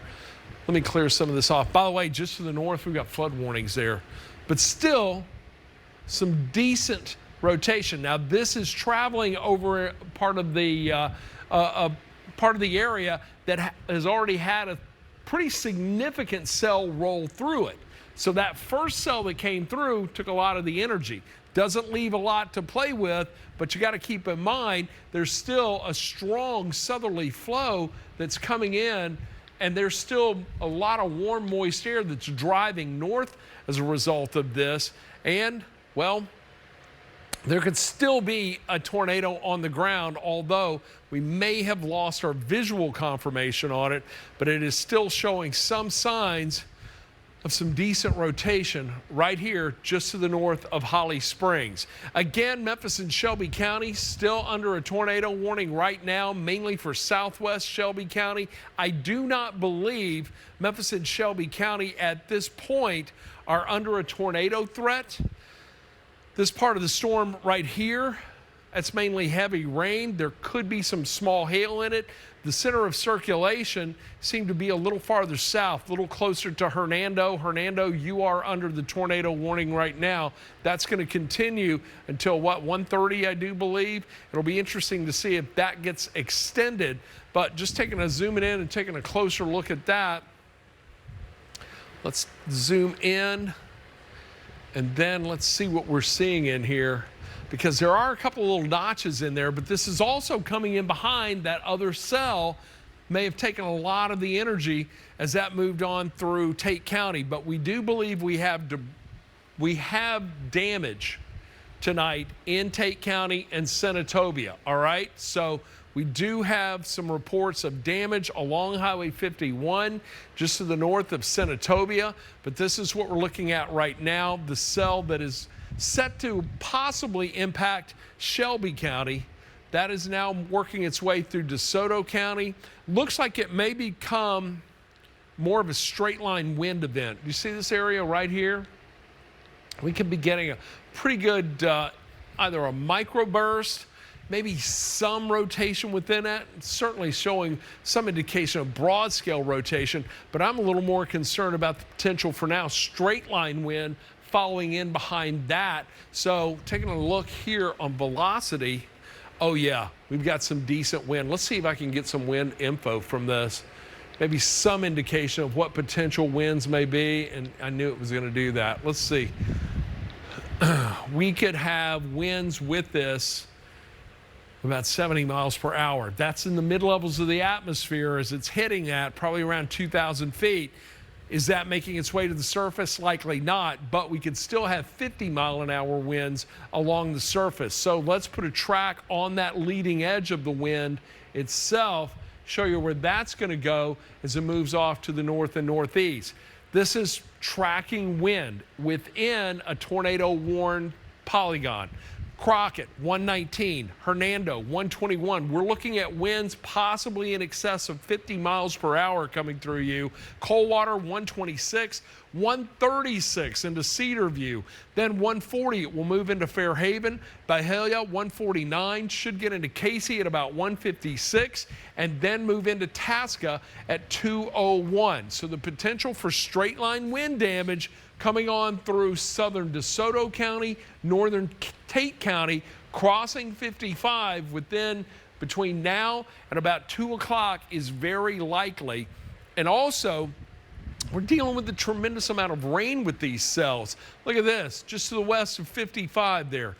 2 inches per hour. You get just south of Hernando, west of 55, about 1 inch per hour. Northwestern Tate County, we're seeing rain come down close to 1.5 inches per hour. So a lot of rainfall in there. So now we also are likely dealing with folks who've lost power. And by the way, should you be tracking storms with us tonight and you do lose power, you can continue to watch us on your Action News 5 First Alert weather app. You can also watch us on actionnews5.com or on Facebook. So make sure that you've got your electronics charged, your phone, your tablets, your computers, plug them in. If you still have power right now, you want to make sure you've got a charge because we still have a lot of activity moving through the area right now. Looks like our one confirmed tornado remains on the ground as it moves through Hardin County. Right now we're dealing with Doppler radar indicated tornadoes that are coming through northern Mississippi, but the one that moved through Tate County north of Senatobia has had a history of producing damage, and you can see all of this activity just kind of moving along in this direction. And look, through the overnight hours, we're likely going to see this try to lift a little farther to the north, and by the early morning hours, just lingering around the I-40 corridor. So that's what I expect we're going to see in the coming next few hours. Eric, we started tracking storms right around 2:45 this afternoon. Here we are right now. We're coming up on 116, and this system is relentless and continues to drop tornadoes, continues to produce a tremendous amount of rain, and the straight line wind damage. That continues as well, especially in the cells that are coming in behind this just because of the profile that's in place. So any thoughts on what we could see as we get into the remainder of the overnight hours into the early morning? So, Ron, I'm not going to lie. I haven't looked too far ahead as far as that goes. But with that said, one thing I do want to point out here, as far as the general Senatobia area goes, it looks like especially on the west side of town and the north side of town, getting close to Coldwater, that's where this went through. There is damage reported. There's a barn that's gone, trees down, power poles down. Several neighbors' houses have been destroyed. Yeah, this is not a good situation here over into Tate County here, especially just west of Senatobia.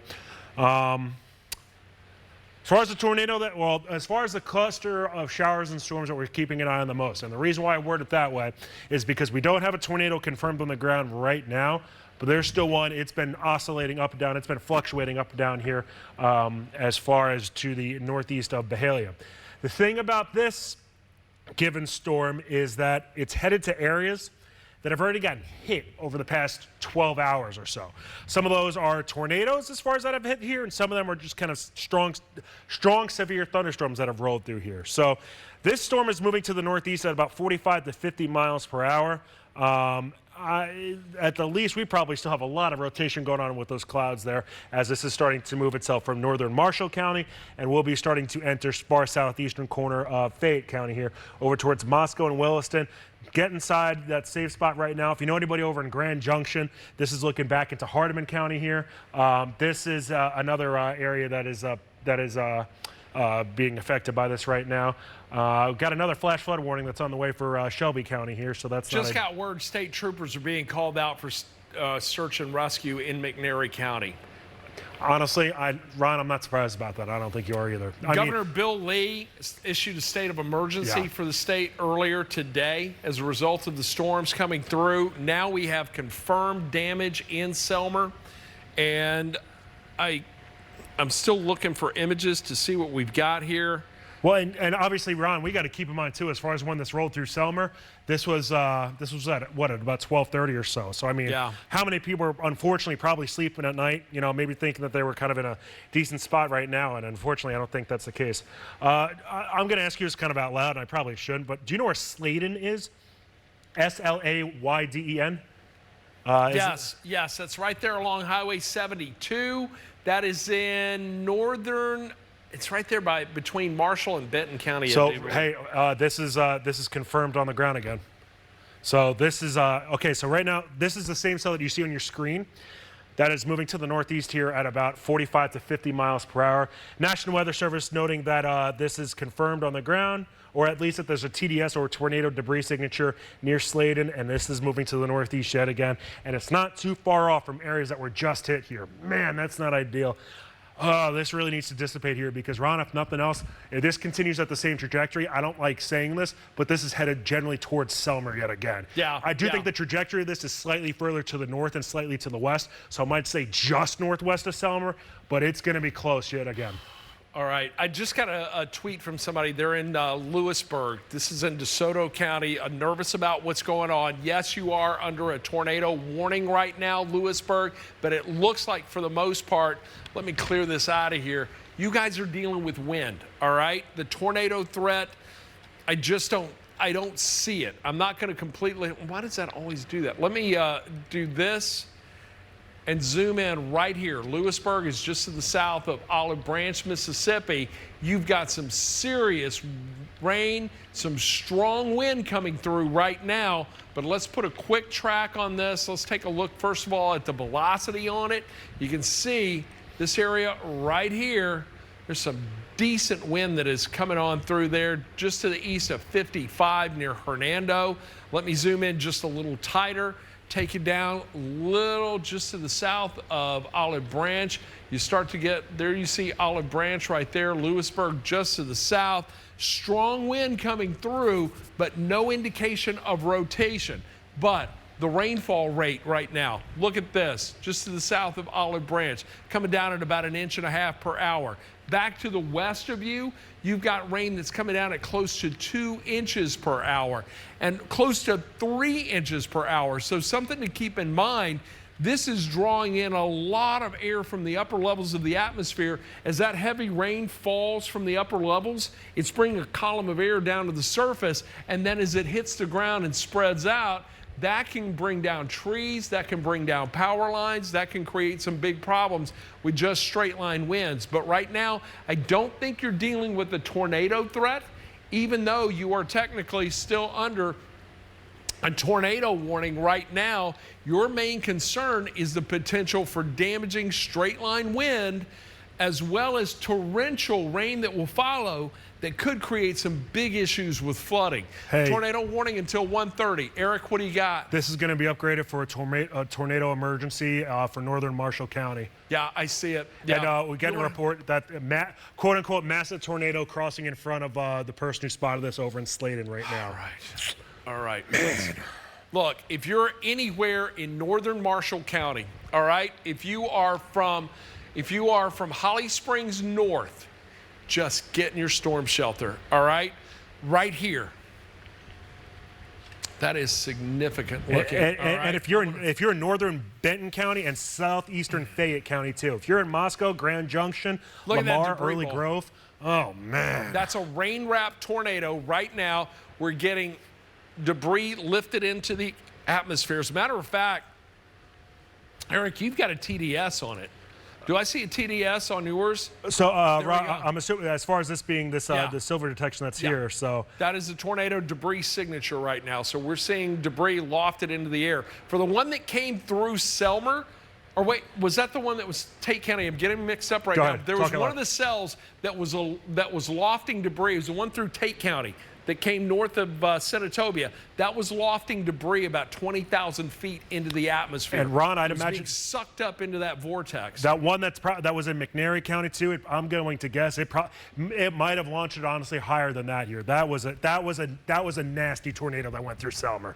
I got to put a track on this. Go for it, all right, Ron. Eric, take a look. You analyze. I'm going to put a quick track on this because this is now about to cross the Mississippi-Tennessee state line. This is going to clip southern Fayette County, and it's going to come into southwestern Hardeman County. So once again, Hardeman County dealing with yet another tornado-warned storm, and this one, significant. Again, the red and white polygon you see, when you see a red polygon outlined in white, that's the indication that a tornado is confirmed on the ground. So right now, let's track it from that area of rotation just beyond the polygon. So Early Grove, 124, 45, 135. It'll get into LaGrange at 138, Grand Junction, 143, into Hickory Valley at 153, and then moves into Middleburg at 158. If you are in any of these communities, I want you to get to the safest place in your home, get to your storm shelter, put as many walls between you and the exterior as possible as this tornado is coming in your direction. I'm going to put one more track on here that is more specific to the area of circulation. It's going to be a little tighter, but it's going to follow in this path, and let's just bring it on north because I think that's where it's going to go. LaGrange, you are in the path of the center of circulation and rotation. You are right in the track of a tornado. Grand Junction, 142, that's coming through you. You too, in the track of the tornado. Van Buren, 155, that will come through you. You are in the direct path of this tornado right here as it's set to move on in. So as we take a look once again here on the scope, you see the well-defined circulation that's in this area right there. That is just about to make its move across the Mississippi-Tennessee state line. As we take one more look at velocity on this, oh yeah, that's tight. That's holding together right there. Let's see if we can see a debris signature on this. I see some right here. And you know, Eric? Yeah. I think we've got debris within the vortex. Look, all right, and I'm just thinking out loud here, so that's fine. Go ahead, man. Correct me, all right? Yeah. But here's what we have right here. Yeah. This is rain. All of this is rain, okay? But look right here. This is the vortex. That is the circulation itself. We're seeing the blue. The radar is indicating there's stuff flying in there. It's not raindrops. It's something other than, it's either biological or it's some sort of debris that is being lofted up into the atmosphere. And given the fact that that cell was lofting debris about 20,000 feet in the air as it was moving through Tate County just earlier this evening, put this in the loop for you. You'll see it come on through. That's an indication that that is still a potent cell, and that is still packing quite the punch. I know I'm rolling it through quickly here, but look, you can see it as it came on through that area right there. He hit that loop one more time. So we had it come right through just to the north of Senatobia, And that's the path of that storm right there, following right along that arrow. Hey, Ron, let's talk about what we got coming down downstream with this specific cell here as far as it going to the northeast.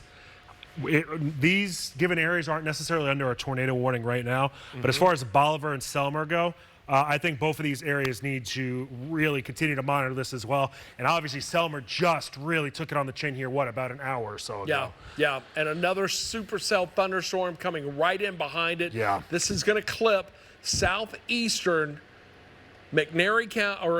southeastern Fayette County, southwestern Hardeman County. You are in the direct path of a tornado, a confirmed tornado on the ground, a tornado that has a history of producing damage.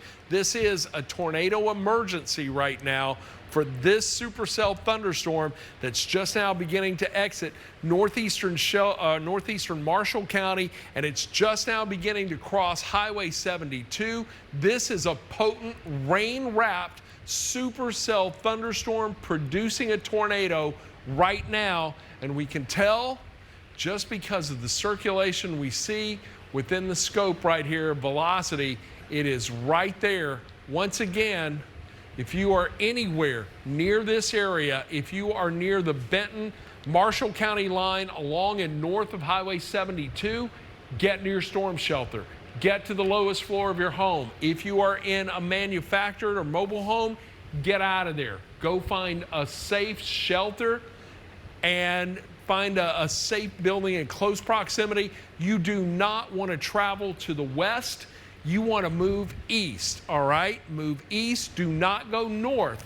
Go east or go southeast, but get out of the path of that right now. Hey, Ron, take the velocity off of that. You know, if you, just before you turn the velocity scope back on here, man, it almost looks like right in the middle, just to the right of where it says 72, where there's a little bit of a gap right now. Yeah. Is that literally the center of circulation of the action? Yes, right? That's it. Yeah, I mean, so there's, there's literally an eye within the tornado. That's a huge circulation. And Eric, that is huge. What's happening right there, there's so much moisture in the atmosphere that now the rain is wrapping into this. The circulation itself is extremely strong. So that's what we're seeing. All of this giving a lift. That's going to make it, and there are a lot of storm spotters that are still in this area tonight, so that's making that very, very difficult to see. Let me zoom out. Let's take a look at the big picture. Memphis and Shelby County under a tornado warning earlier. That has now been allowed to expire. That warning no longer a threat. DeSoto County, you're in good shape. We still want to watch these cells, however, that are coming in from the south and southwest, simply because these cells, and notice, we pick up a little more activity. Yeah, I'm tapping into the Little Rock radar. You think it's ending as it gets right here, but there are more cells coming on through. This is going to continue to churn through the remainder of the overnight hours. But right now, we have one confirmed tornado that is on the ground, that is moving across the Mississippi-Tennessee state line. Yes, sir. Okay. The National Weather Service in Memphis, they just took a power hit. So the radar is going to probably have some issues embedded within that. Okay. All right. So we're going to have to rely on Columbus radar. We're going to have to rely on Little Rock radar. We're going to have to rely on Paducah radar. Nashville. We do have the terminal Doppler radar. The Nashville radar is not going to help us. The terminal Doppler radar in DeSoto County, because I'm really concerned about these cells that are developing back here to the southwest. These are going to continue to move on out, but more specifically, we got to keep a close eye on that cell that's just about to enter Fayette County and will impact Hardeman County in the next few minutes. So all we can do is continue to track, continue to watch, and just hope that the National Weather Service radar remains online. National Weather Service taking a direct lightning hit. So that is impacting the radar, or the Millington radar site taking a direct hit. So do believe we could lose our radar here in the next few minutes. Also, Eric, these little cells that are right here that are starting to develop right there around Lafayette, southern Benton, Tippah County. Let me put this into motion for you. Watch that area. Those are going to start intensifying soon. And Ron, Still that warm is down literally untouched air, especially in Lafayette County right now. And temperatures down there still right around the 70s, I do believe. Let me do a quick check on the temps. I'm going to let you track for a minute. You doing all right, Yeah, buddy? I got you. No, we're good. We're You're good. doing a great job tonight on the radar. Thank you for your wonderful work there. Hey, you know, I'm learning from you, Ron Childers. So, okay, I will say, as far as with this radar being out, this is going to cause some issues as far as just being able to track some of these storms, because as far as that radar goes, we're able to depict and see and track these storms literally from wherever they go to wherever they're going to.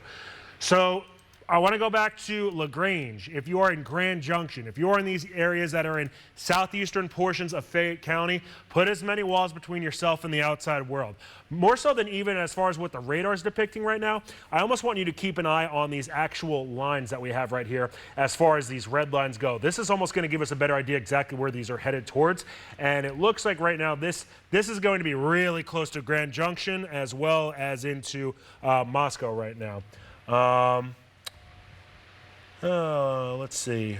National Weather Service noting that the signature is starting to tighten back up here with the southeastern Fayette County storm. So, if you know anybody that's over in Bolivar, now we're talking Hardeman County, give them a call. Make sure they're aware of what's going on here, because even if this doesn't directly hit them in Bolivar, they're going to know somebody that's relatively close to there, and they need to be woken up. Honestly, the same idea really goes for Selmer as well as Hornsby and over towards Middleton. Unfortunately for Middleton as well as Selmer, those are two areas that got hit by tornadoes already here over the past about hour and a half or so at this given point. The area along Highway 72, if this did cross over here, we have severe damage that occurred. I guess this would be in northern Marshall County near Kennedy Road and US 72, as far as where this kind of, I guess, really ultimately went over Highway 72 here. And this is moving to the northeast here as well. So, yet again, if you know anybody in Bolivar, Middleton, really all throughout Hardeman County, you gotta wake them up. You gotta let them know that this is a dangerous situation. This is a confirmed tornado that's on the ground right now, and it has caused damage all the way back in Senatobia.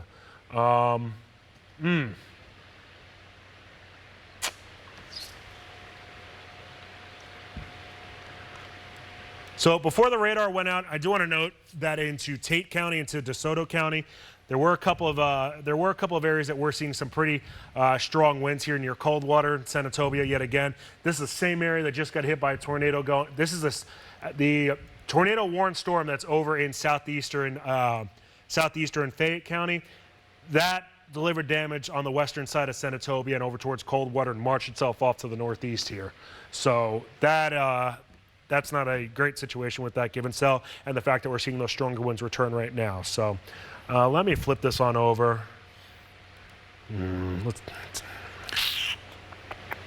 Somebody's asking about Lake Cormorant, right around 301, 169. They were hearing the sirens going. That was from the tornado warning. That was for DeSoto County. That was for northern Tate and southern Shelby County. That has now been expired. Allowed to expire. By the way, the tornado watch remains in effect for northern Mississippi until 6 a.m. Eastern Arkansas, West Tennessee removed from this, but Fayette County and Hardeman County still could see some tornadic activity as this cell is coming out of Marshall County right now, and that is moving right into southeastern Fayette County, southwestern Hardeman County as it makes a move to the north. Could clip McNairy County again. And by the way, we do have confirmation of damage in and around Selmer right now. We also have confirmation of damage in Tate County, just around Senatobia along Highway 51 with debris in the roadway there. And that same cell that created the damage produced the damage in Tate County, now churning as it's working its way on through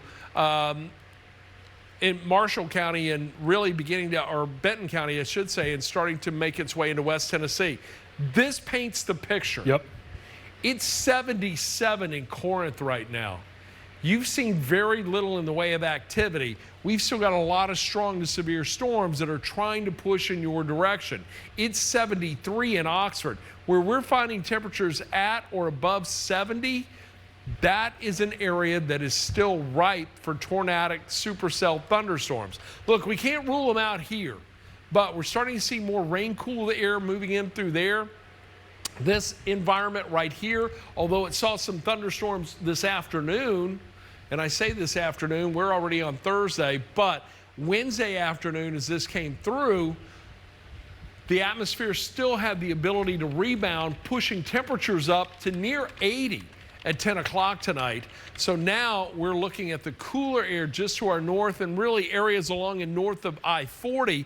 You're in great shape, but this is now making that push south of the 40 corridor, and the forecast models were pretty much right on line with this. So we've got a confirmed tornado on the ground right here that is moving on out of northern Marshall and Benton counties, and now it's making a move to the north and east, and that's putting it into southern Fayette, southwestern Hardeman County. Let's put a track on it and show you where it's going. This is a potent storm as it moves on through the area there. So with that in mind, tracking it just outside the polygon, 45. That's going to come in right around 146.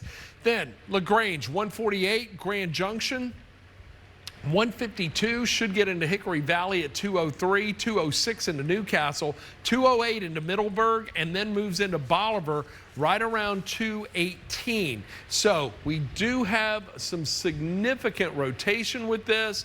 I'm still seeing a bit of some debris in and around where the more significant rotation is. I do believe this thing may be rain wrapped, but there is certainly some well-defined rotation that remains within it, although keep in mind, Ron, just as far as the radar kind of picking back up now. Yeah, okay. All right, so that could be it.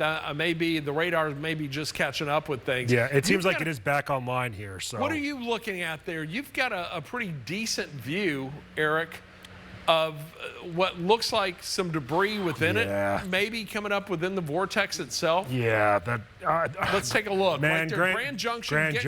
Getting your storm shelter, Grand Junction. Hopefully you've been in there for a bit, honestly. Yeah. This is the area that we're keeping an eye on right here. This blue area, and it's got purples embedded. There's debris being lofted. Now, hey, it could be trees.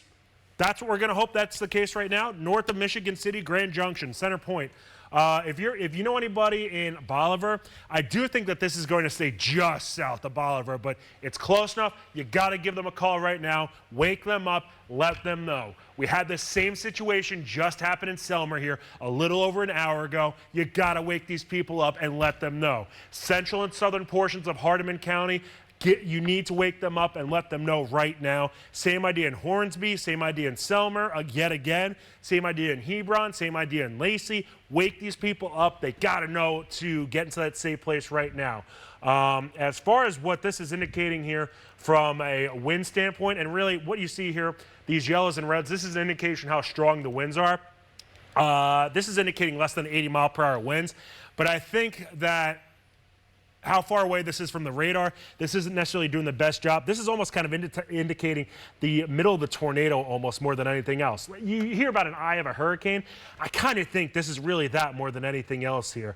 As far as approaching Grand Junction right now, man, that's a brutal storm. I think we had a wedge tornado on the ground that came through. With this one, or when that came through Tate County earlier, through Senatobia? I think it was a wedge. Yeah.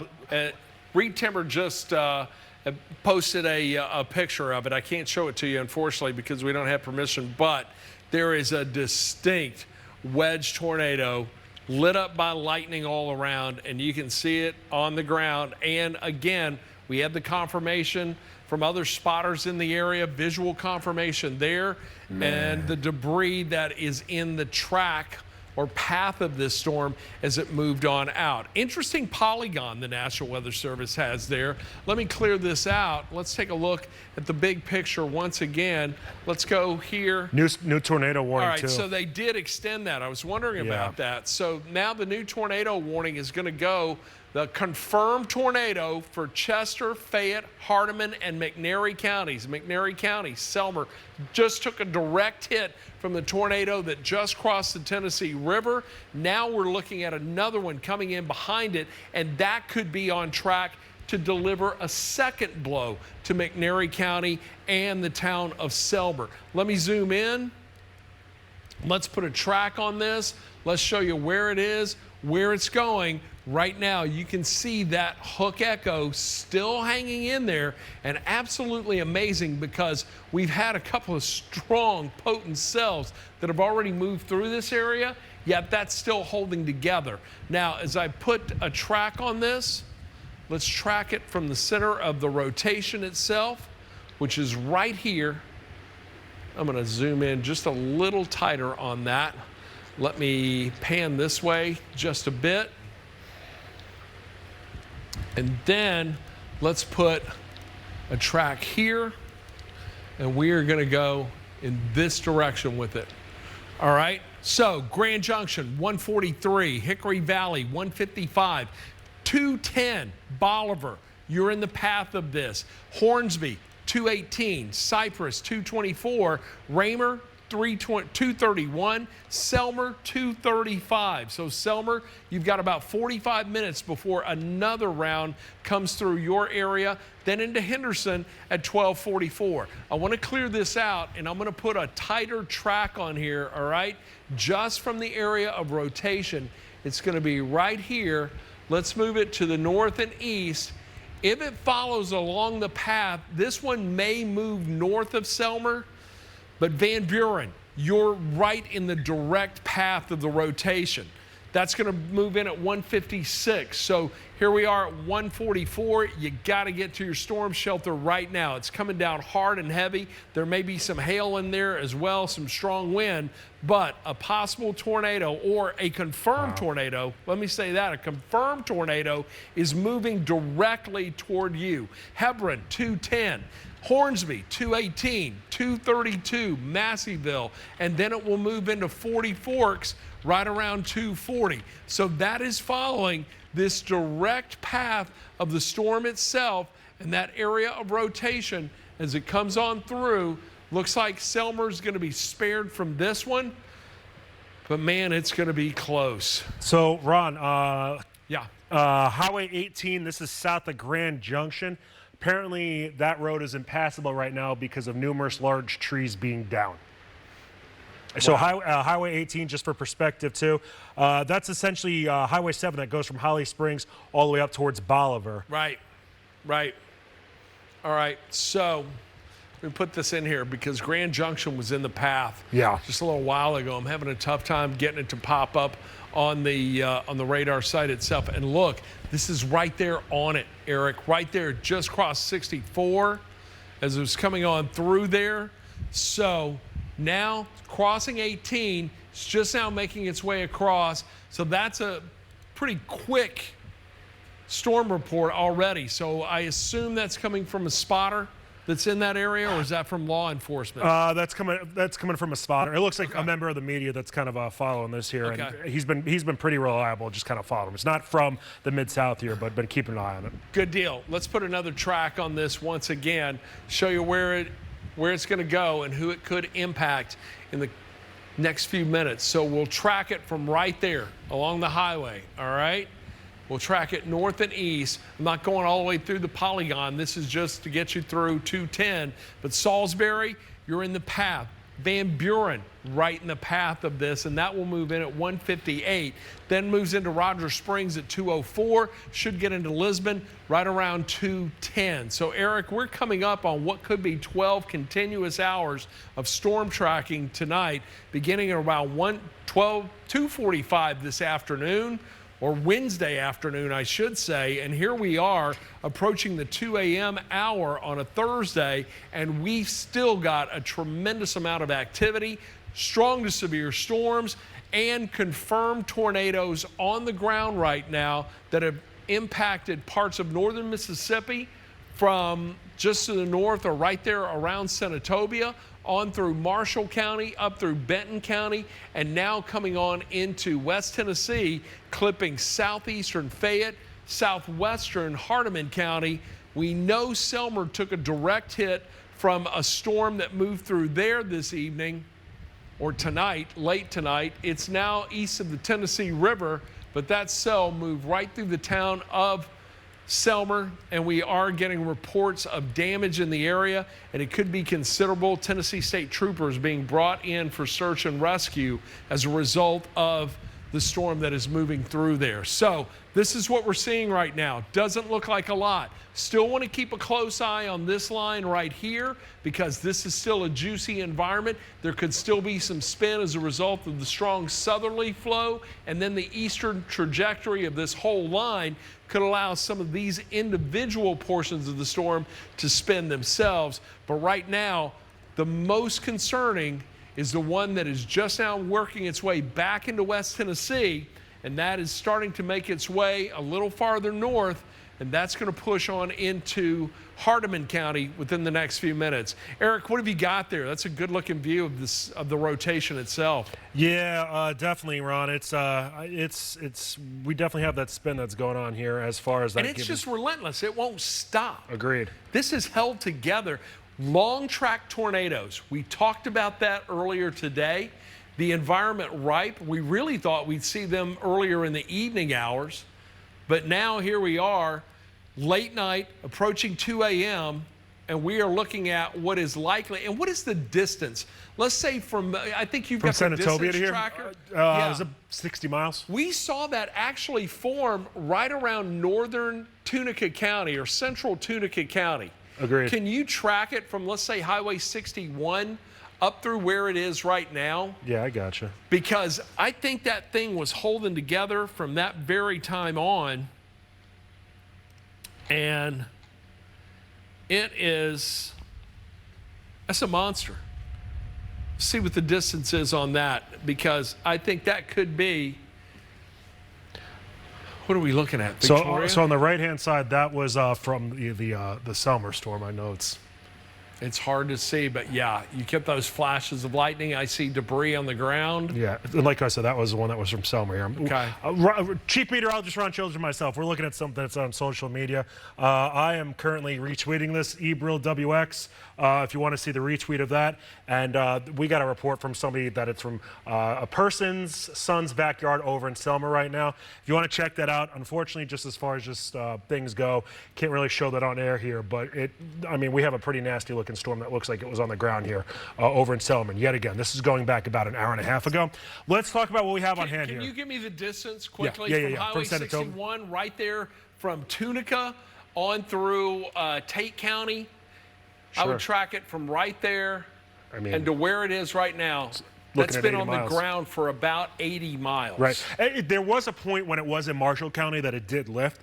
Maybe for about 5 miles at the most here. So, I mean, this has been on the ground for a good 75 out of 80 miles that we've seen here. Okay. Worthwhile to note from the National Weather Service, they are saying that as far as Hornsby goes, and that is in Hardeman County, this is headed for your area here, and it's going to be here very shortly, very quickly. If you know anybody that's in Hornsby, give them that first alert, make sure they're awake, make sure they know what's going on here. This is a dangerous storm, folks, and this caused damage back in Senatobia, and we're talking about this being in between Bolivar and Selmer, Tennessee. So this has been able to cross state lines, and it has moved itself to the northeast here over the past about hour and a half or so. As far as debris getting lofted here in the sky, it looks like we still might have some, yeah, without a doubt. So, Ron, if you look at the hook echo that we have on this right now with some of that debris embedded. Yeah. And the debris is wrapping into the vortex and being lifted aloft. You know, Ron, I understand that I'm kind of putting you on the spot with this, and if you don't know the answer, you know you can not answer it. No, how big does a tornado have to be able to have to see that debris loft in that vortex? This is not a small tornado. You know, it doesn't necessarily have to be big, although I think this was a wedge tornado. It all depends on the upward vertical velocity of that rotation itself and the strength of it.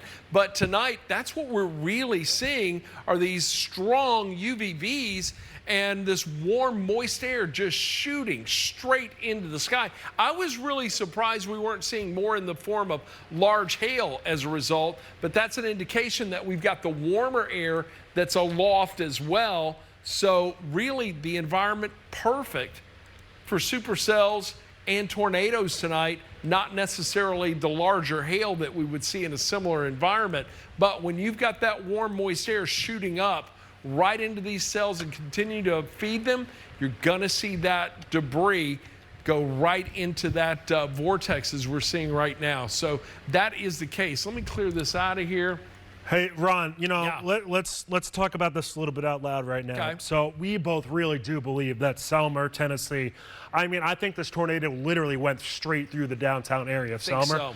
And this tornado that's warned right now, it at least has the potential to head towards Selmer right now. I think it's going to stay north. I tend to agree with you, but as far as just talking about this out loud, if you know somebody that's over in Selmer, I'm telling you, folks, you got to make sure that, yet again, that they are aware of this. Because if nothing else, people might try to be getting away from Selmer right now as well. Make sure they don't head to the north or to the west. Head towards Corinth, if anywhere, if they're going to avoid that area. Bolivar looks like is going to be spared out of this too, but it's close yet again.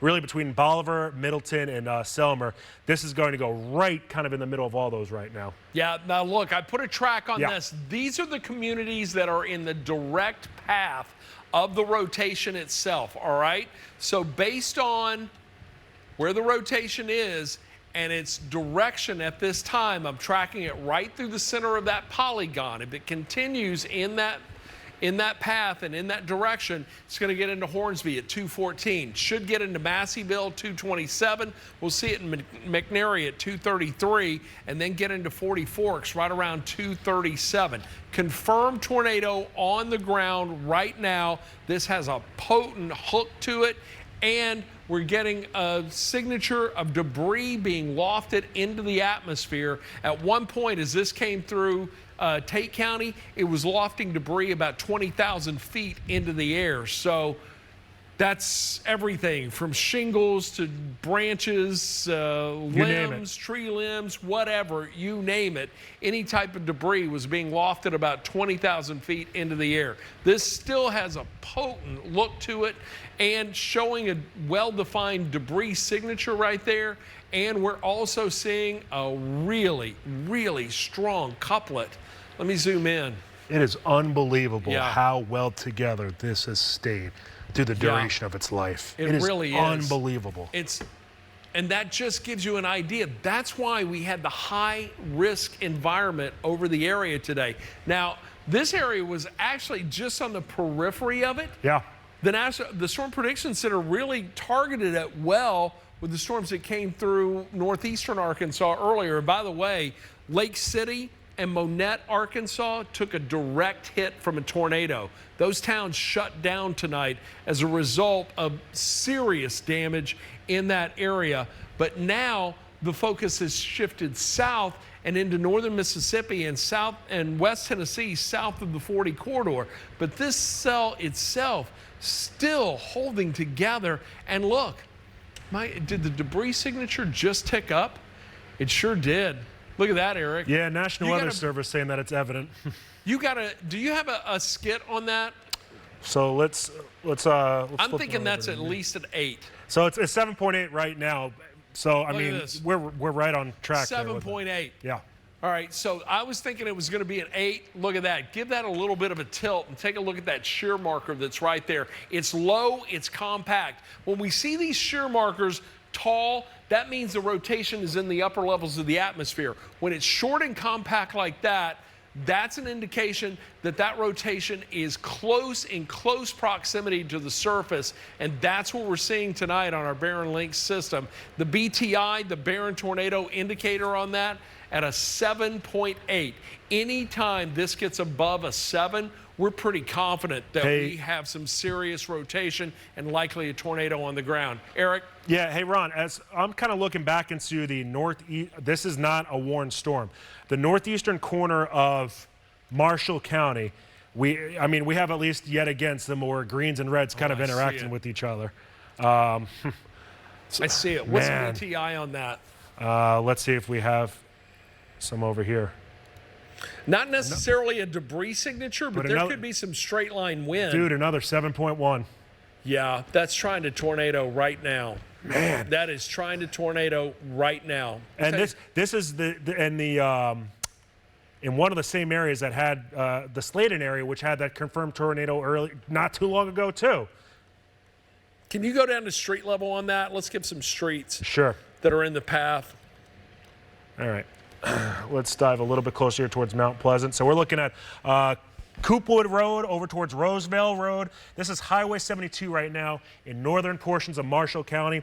North Red Banks Road, Goodman Road, Lofton Road, East Cox Road. This is yet again in northern portions of Marshall County that we are talking about right now. Now, this isn't confirmed on the ground, but this is an area that we do need to keep an extremely close eye on because that Barron Tornado Index number, last check, it was at a 7.1 here. Once that number really starts to get to be a 7, that starts to draw our attention here. So, you know, Ron, if we go back over to the one that we pretty much, it is confirmed on the ground here. If we're trying to dive into some closer roads here, and keep it. This is rain wrapped. It is. And the fact that the fact that it's rain wrap and how dark it is. I mean, we're literally in the middle of the night right now. Yeah. You know, as far as 7A, 7P, as far as the sunrise, sunset, we don't get really almost more any dead center in the middle of the night than we are right now. Hebron, if you know anybody that's there, man, call them right now. Hornsby, same idea. You need to let them know that this is a tornado warned storm and this is headed towards your area. This is an area that just had a tornado warning near there. Maybe it didn't necessarily eclipse there. Well, actually, I say that, but Middleton, that was an area that just got hit by a tornado. So, you know, Ron, that first tornado that ultimately looks like it hit Selmer here, and it went to Middleton. You know, the difference of 8 miles right now. This is how close. Look at how close where That's right there. It's like back to back. And just as strong. Just as strong. So, worthwhile to note, National Weather Service, going back to that area that I was just talking about, severe thunderstorm warning that they have just issued here for that area that maybe it's not quite tornado warned, but has at least some rotation to it. So, you know, if you're in Moscow, Ron, is it Moscow, Moscow? I call it Moscow. Okay. So if you're in Moscow, if you're in Williston, Grand Junction yet again, this was an area that literally just got hit here. You have another severe thunderstorm that is headed in your direction here, and that's another really nasty storm. That's starting to hook. It is. Ron, this is going to be another tornado warning. I mean, this is going to be literally I think so too. Grand Junction, stay in your shelter. Yeah. That's coming at you. That is going to move into the Grand Junction area. You just got that one that passed by. Was there damage in Grand Junction? Is that what we said? Did we some debris on the road? Yeah. Trees on the road. But they were noted as being large trees too. All right, so that's already come through and done some damage over there. Trees on the road. I think it was around Highway 5. Yeah, is that it? Correct. All right, so trees on the road right there at 64 and Highway 5 earlier. Now we're seeing another rotating supercell that's really trying to get its act together right now. A couple of distinct areas, one that is to the southwest of Holly Springs, the other that is just to, or the northwest of Holly Springs, and then the other that's just to the northeast of Holly Springs. So a couple of areas of rotation. The BTI on that, Eric, what was it? So the one that's north of Holly Springs, we got a 4.5. That's ramping up.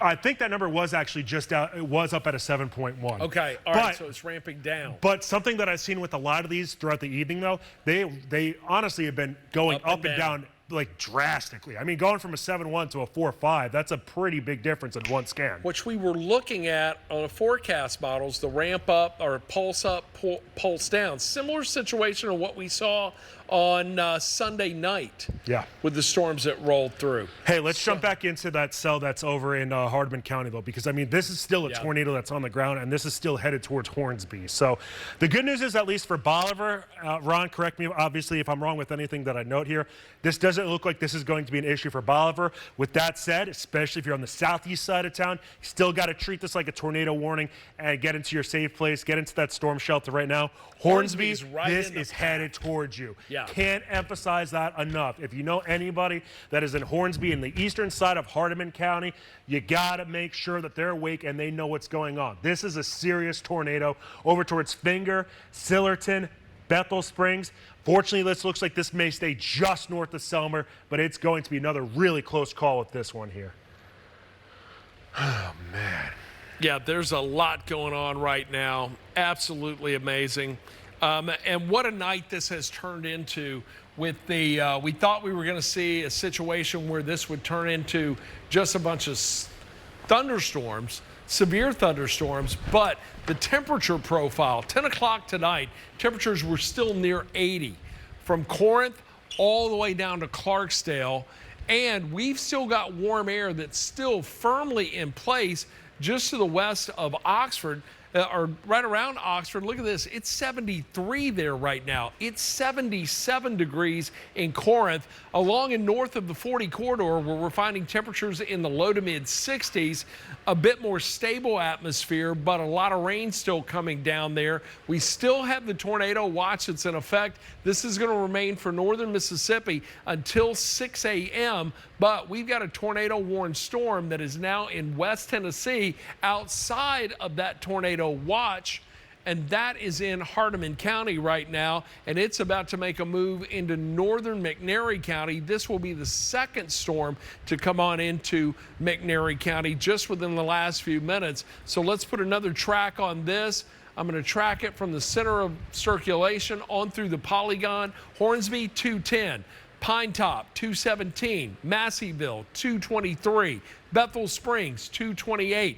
Then it's going to move into Montezuma at 12:30. We'll see it get into Finger at 2:30, excuse me, and then 2:33 into Finger.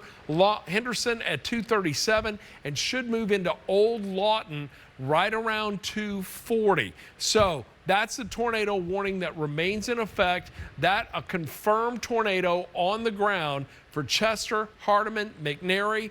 Tornado warning remains until 2:30. Just to the south and west of that, we've got a severe thunderstorm warning. This is for Benton, Fayette, Hardeman, and Marshall County. A tornado is possible in there as we're seeing the potential for some rotation. That's going to remain until 2:45. And now I think we've got a tornado warning. No, still a severe thunderstorm warning. So excuse me for that. Let me pop out here, but I want to take a little closer analysis of this storm that's moving on through right now, because there are a couple of distinct areas we want to watch closely for the potential of some rotation. Right now, I see a little bit. I think this is going to try to tighten up here in just a moment. That area right there north of 72, is that what I'm looking at? Do you see that, Eric? Eyeballing. Yeah. You point at the same area that I was eyeballing. I tell you what, let me go ahead and track that. Yeah. I want to track that out right now because we're probably going to see a tornado warning. I'm going to track it from right here. All right. National Weather Service saying anything about that cell right now? Just as far as it being a severe thunderstorm warning, tornado possible tag, as you noted. Okay. So 45 moves in at 209, LaGrange 214. Then it moves into Grand Junction 219. Those two communities have already seen some pretty stout storms coming through the area there. Hickory Valley 228, should get into Middleburg about 233, then into Bolivar 243, Hebron 246, and then moves into Pocahontas right around 251. So we've got two cells we're watching right now, two very potent cells, but this whole line of storms itself still holding together very well, and that's really the firing line, simply because we're seeing moisture feed into that and giving that a little extra lift and some spin, and it's going to be a little while before that line pushes on through and starts to stabilize to some degree. Here we are, we're coming up on just after 2 a.m. Typically, in a situation like this, the atmosphere stabilizes considerably, but it is still warm to the south and southeast, and all the fuel still remains for the potential for more tornadoes to continue, especially along and north of the Highway 278 corridor and south of I-40 from West Tennessee into northern Mississippi. But this area right here, right now, and for the remainder of the overnight hours, certainly under the hot zone for additional tornadoes. And again, keep in mind, we still have the tornado watch that remains in effect, and that's going to stay until 6 o'clock. I wouldn't be surprised if that got extended. It's going to have to. Yeah. I think it's going to have to. They'll likely extend that to probably till maybe 8 to 10. Yeah. And look, we were still seeing indication of strong storms up around midday on Thursday, with another wave that's likely to come through on Thursday night. But tonight, you can see where the greatest potential for the stronger storms will be. Where the temperatures are in the 70s. Bolivar, the temperatures dropped to the mid-60s right now, so the rain cool there is certainly helping to stabilize things. It'll be interesting to see how it plays out as these storms override that and move off to the east-northeast on through Hardeman County. So now that cooler air moving in, that may allow some of this to subside to some degree and give us a little bit of a break. But here we are at 2:08 right now, and we still have tornado warnings and severe thunderstorm warnings that remain in effect. So one tornado warning right now, that is for Chester, Hardeman, McNairy County. Considerable hail and the possibility of damage with this and a tornado on the ground. That's going to go until 2:30. We've got the severe thunderstorm warning just to the south of it. That's going to go until 2:45. A tornado is possible with that cell as well. But that's the area.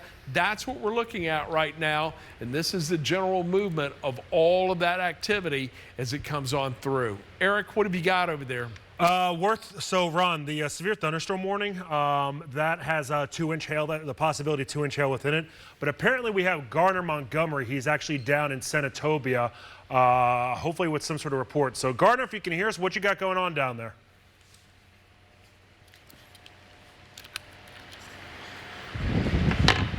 Garner, it's meteorologist Eric Brill. What you got going on down there in Senatobia? All right, so right now I'm down in Tate County where there were several houses hit by this severe weather. I know y'all have a lot more knowledge about what's happening, what happened, what passed through here. I can't say certain if a tornado touched down, but I can tell you multiple houses were affected. It's still dark out, so I can't make a good look, but I do see a house on a hill that looks like it was wiped out. About half of it is not cleaned out. I can see the living room right now, and the tree is down on the driveway too. I talked with some Tate County firefighters who say that they have taken 2 people to the hospital with minor injuries, but so far everyone that they found and recovered has been okay. So only 2 minor injuries here. I'm on a Waverly Circle in this neighborhood that's around, it's a good ways out from Senatobia proper. But I shot some video, got a couple shots that I will go ahead and email to the newsroom while I'm out here. So y'all will get that pretty shortly as soon as we're done with this call. But that's what I see out here. Looks like Tate County firefighters are starting to clear the scene. So that's a good sign that things are clearing up out here and people are getting the help and recovery they need. Of course, it's going to be a long road ahead for the people here who were affected. Looks like some houses were hit pretty hard. Garner, and this is Ron Childers. Great job tonight in the Comfort Dynamics Storm Tracker with Patrick Ellis. You've seen all forms of severe storms tonight. That was a confirmed tornado on the ground that moved through Tate County and the community of Senatobia. So we do know for a fact that it was a tornado that touched down. There were storm spotters in that area to confirm that, send back pictures and images, but now you are bringing back confirmation of the damage. So we're looking forward to seeing that. Thank you for your great reports late into the night tonight. Garner Montgomery down in Senatobia, Mississippi, where a tornado struck earlier this evening, I should say in the late night hours, right there around Senatobia, Mississippi. Let's get back to the storms and tracking. Right now, we're still looking at 2 cells. We got to keep a close eye on this one that is moving in behind the tornado warned cell. I am encouraged by what I'm seeing back to the south and southwest, but I'm also hey, Ron, we got a new tornado warning that will be coming here for southeast Fayette, northwest Benton, and into Hardeman County. So they're going to issue for that little cell right here? Right. I get the impression pretty much where the severe thunderstorm warning is, that's going to be replaced here with a tornado warning. One thing to note as well, the storm that is going through Hardeman, McNairy, Chester counties between Bolivar and Selmer, they have put that now as a base tornado warning here as opposed to it being considerable. So it looks like that's trying to simmer down a touch. Yeah. But the energy might be just going from one to the other, though. Yeah, it's very true, but it's interesting how these individual cells are following almost along the same path. But now here's the new tornado warning. Let's give you the info on that because it was just issued moments ago. So a tornado warning now for Benton, Fayette, Hardeman County. That's going to go until 3 a.m. So Benton, Fayette, Hardeman County until 3 a.m. under a tornado warning right now. Let me clear this off. Let's put a track on this. Selmer, you could very well be in the path of this next one as it's coming on through. I don't see as well-defined rotation as I have seen with the others. I do think what we're seeing right here, some pretty decent wind right there. If there is any rotation, it's likely going to be in that area right there, but we're not getting the debris signature with it. That's good news. But I tell you what, let's move that off and let's put a track on it and show you where it's going to go because Selmer has already been hit tonight. I'm going to extend this out beyond the polygon. Grand Junction, LaGrange, 213 should move into Grand Junction, 218. Then we'll see it get into Hickory Valley at about 228. Bolivar, 243. Then into Tune at 253. Should make its way into Silerton right around 301. Selmer, 310. This supercell thunderstorm is moving in your direction, and just after 3 a.m. is likely going to make its way through the town of Selmer once again. Whether or not that area of circulation is going to hit you, you're certainly going to see some more very heavy rain, strong wind coming through an area that we believe is already taking a direct hit from a tornado earlier tonight. So Henderson right around 318. By the way, just a quick FYI for Memphis and Shelby County, we're dealing with rain. Sirens were going off earlier tonight as a result of a tornado warned cell that was coming out of Tunica into DeSoto County. We did not see any of that rotation move into Memphis and Shelby County, but I tell you what, it did rattle some folks out of bed as a warning was issued right around the Whitehaven and airport area, but the sirens all over the county sounding as a result of that tornado warning that was going off. But right now, a calmer pattern for Memphis and Shelby County. The real action right now confined to primarily northeastern Mississippi and really from McNairy, Hardeman County, down south along Highway 72. I would say DeSoto County, you're pretty much in the clear in regard to any stronger storms. Tate County should as well, but we still have to keep a close eye on Panola and Lafayette County, who've seen very little in the way of activity. But these storms that are just to your west, those could be firing up soon and create some big problems there. So that's what we're watching right now. But now we have the new tornado warning just issued. That's going to go until 3 a.m. And that is for southern, southeastern Fayette County, southern Hardeman County, and may be extended into McNairy County. Although we still have this tornado just to the north of McNairy County for Chester, Hardeman, McNairy. That goes until 2:30. That should wrap up probably in about another. I don't think that will be extended. I can't completely rule it out, though. That's the volatile environment we're dealing with tonight. Yeah. I know that we have Tavares Haywood up in Craighead County with some of the damage that occurred up there.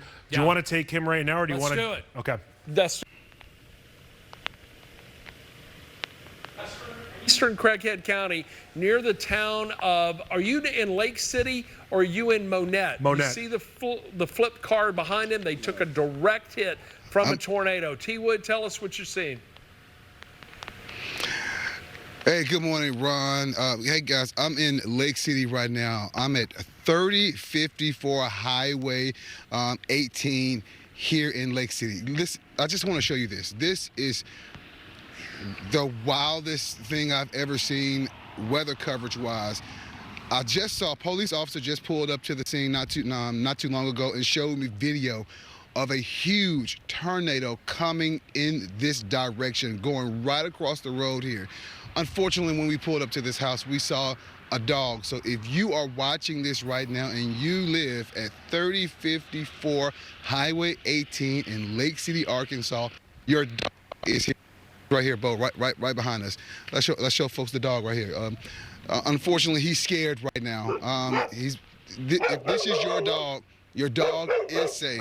Understandably, it's scared right now. But again, the devastation here, we've came across at least 2 to 3 homes that are significantly damaged right here. If you could show folks both over here, you have folks right here who are also right here behind us.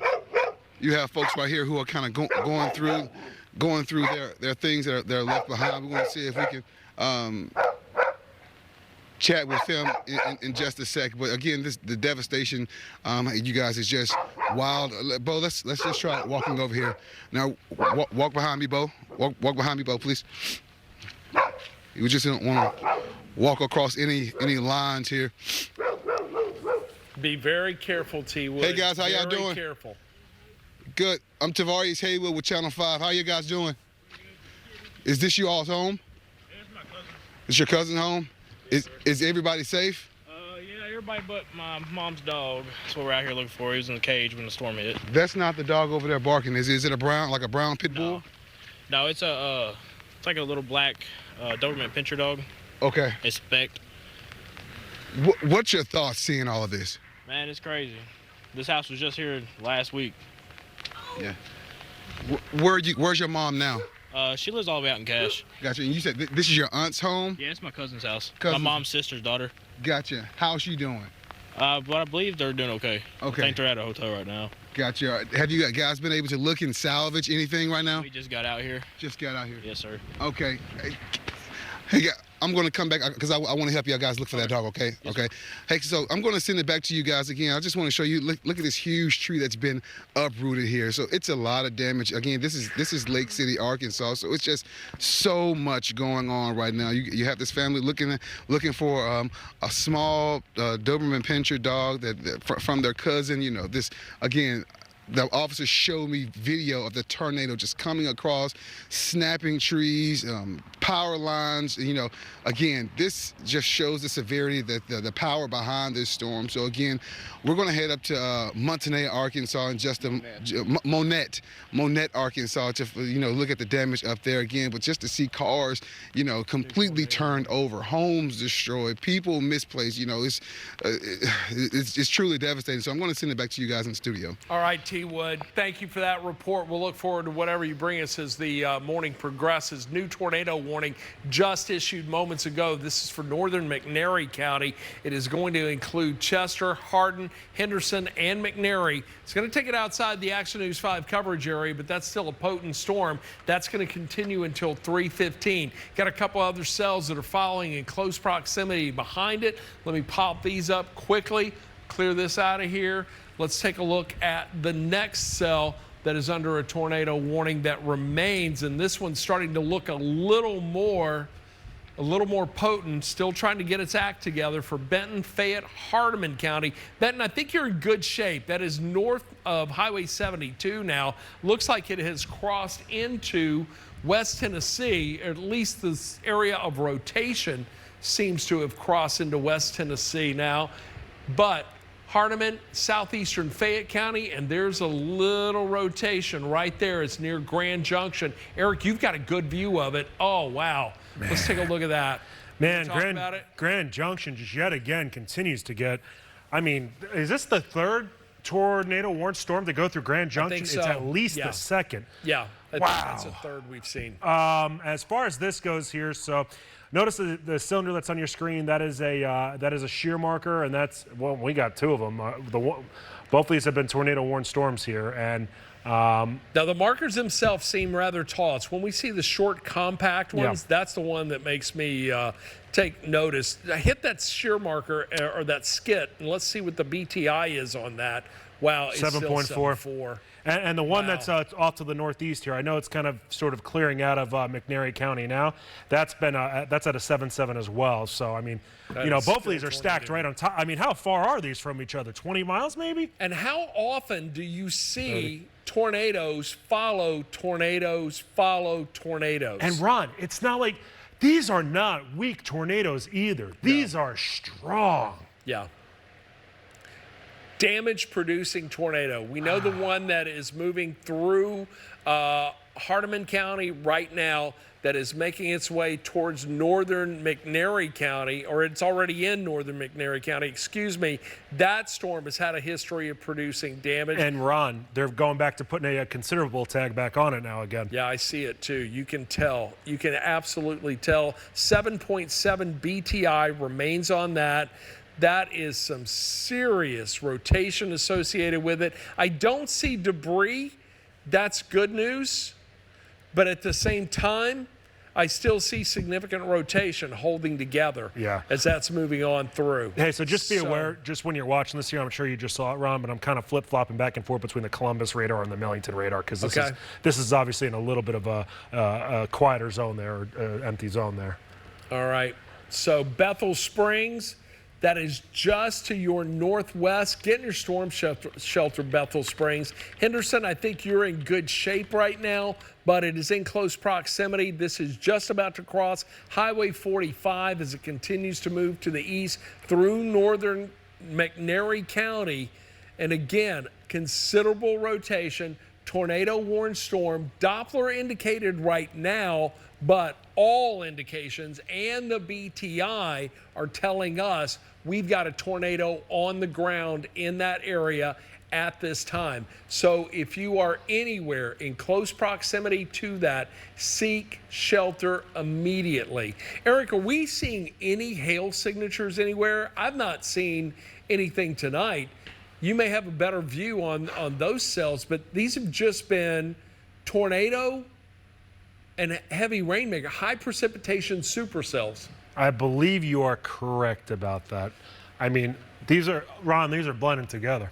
You know, I mean, just because it's literally been, what, 4 on top of each other that have gone over that same area over and over and over again. That's what's fascinating, though, is that the atmosphere can continue to support that, especially, typically when we see one storm roll over an area, that significantly stabilizes the atmosphere. It is rare. As a matter of fact, I can't recall over the years a time when we have seen just successive cells. And throw that shear swath back up there. That paints the picture. Yeah. Look at this. Can you zoom out a little bit on this? Sure, I got you. Yeah, let's take this is, and wow, I think we've had a long track tornado. I think that originated just as it got out of Tunica. It's now continuing for over 100 miles. And really, I forget the origin point of these storms that are up here. So the one that they seem to have started right down here. Well, Ron, don't forget the one that went through Selmer, and that's the one that's just below that blue line there. Yeah. That one had started back in Holly Springs. Okay, so that one's been on the ground for... I don't think that is on the ground any constantly? Longer. Or I don't think it's on the ground. I say that. Never mind. But I mean, it's been on the ground for a long time. What, about 60 miles? Yeah, easily. And then we're watching another one right now. That's now, 100? it may have popped up and then dropped back down, but the same supercell producing the rotation and the tornado signatures for more than 100 miles. So, again, we're looking at long track tornadoes through the area again. We were under a high risk today, a level 5, with 5 being the highest threat for tornadic activity, and that is certainly what we're seeing right now. And I tell you what, this situation continues well into the overnight hours. We're finding temperatures mid-60s right around McNairy County. So for these to even hold together in that rain-cooled air is something else. What are you getting on the skip there by Grand Junction? Because Grand Junction took a hit earlier and at a 7.5. Tell you what, let me go back to my radar and let's Ron, put a track on this. This is headed towards Selmer. This is headed towards Selmer. Here we go. I'm going to let you take it.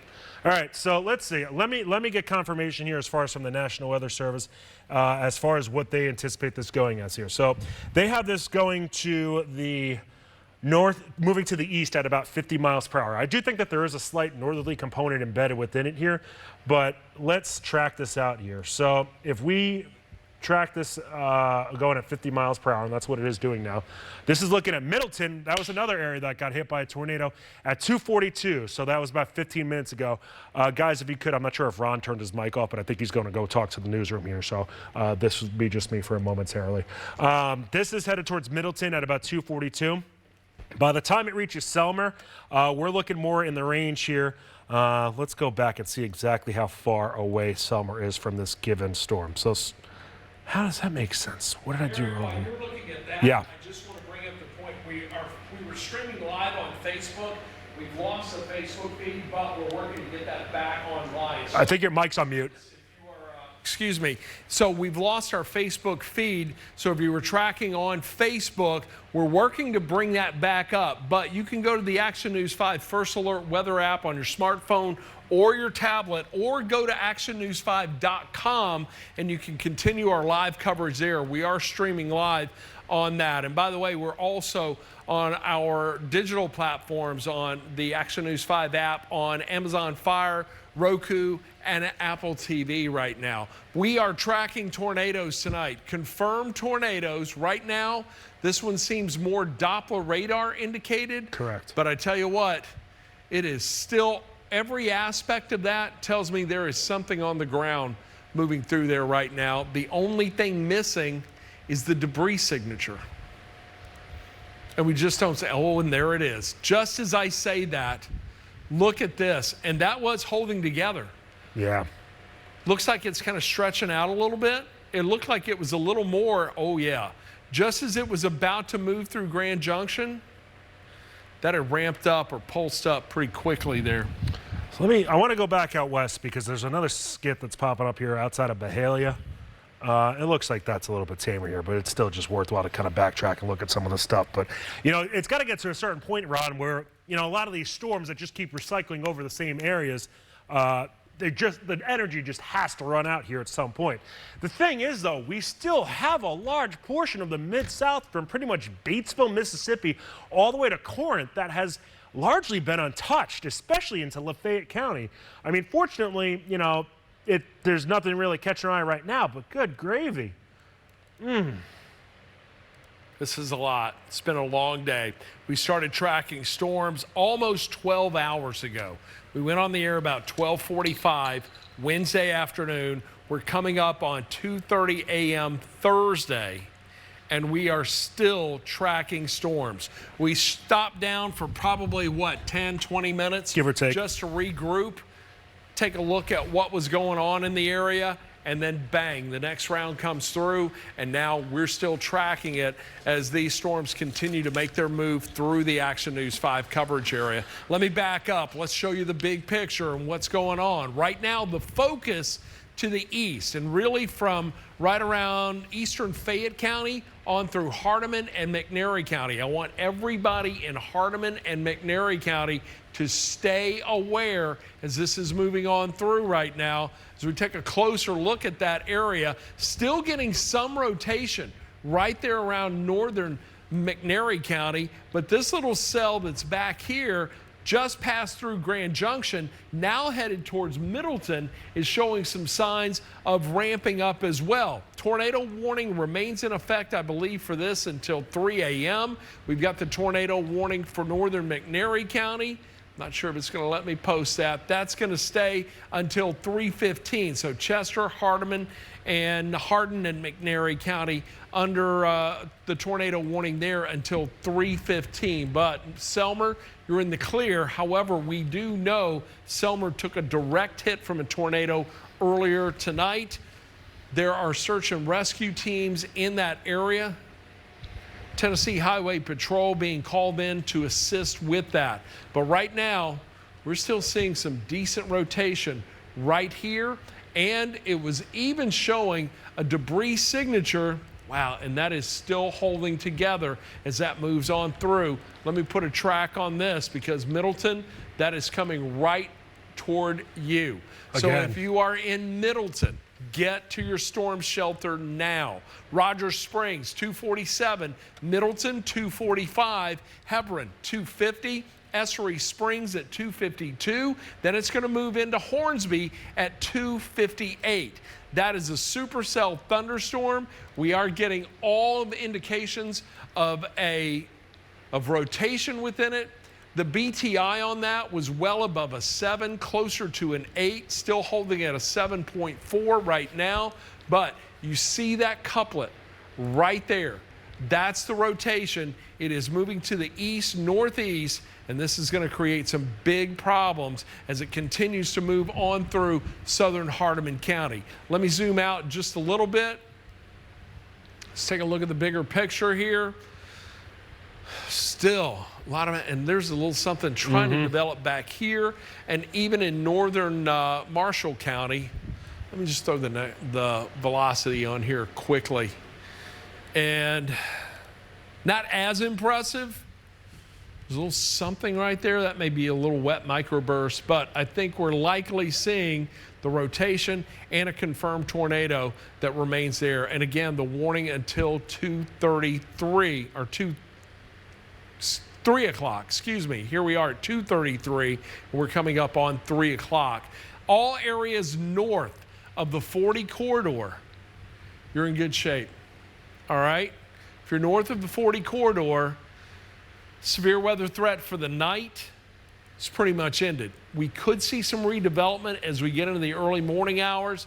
As a matter of fact, I'll put up future casts in just a moment. Let's take a look at what we're expecting to come our way as we get on into the remainder of the overnight hours and into the day tomorrow. But right now, the real focus is really right here along the 40 corridor, south of the 40 corridor, I should say, and that's where we're still seeing strong southerly winds, warm air still firmly in place, and that's what's allowing these storms to continue to persist and drive off to the east-northeast. And if you notice, they're making more of an easterly progression than a northeasterly progression, although I do think as the morning goes on, we may see some of this lift a little farther north. But the majority of the Action News 5 coverage area right now just dealing with rain, but we do have confirmation of damage near Senatobia in Tate County. We have damage in McNairy County near Selmer,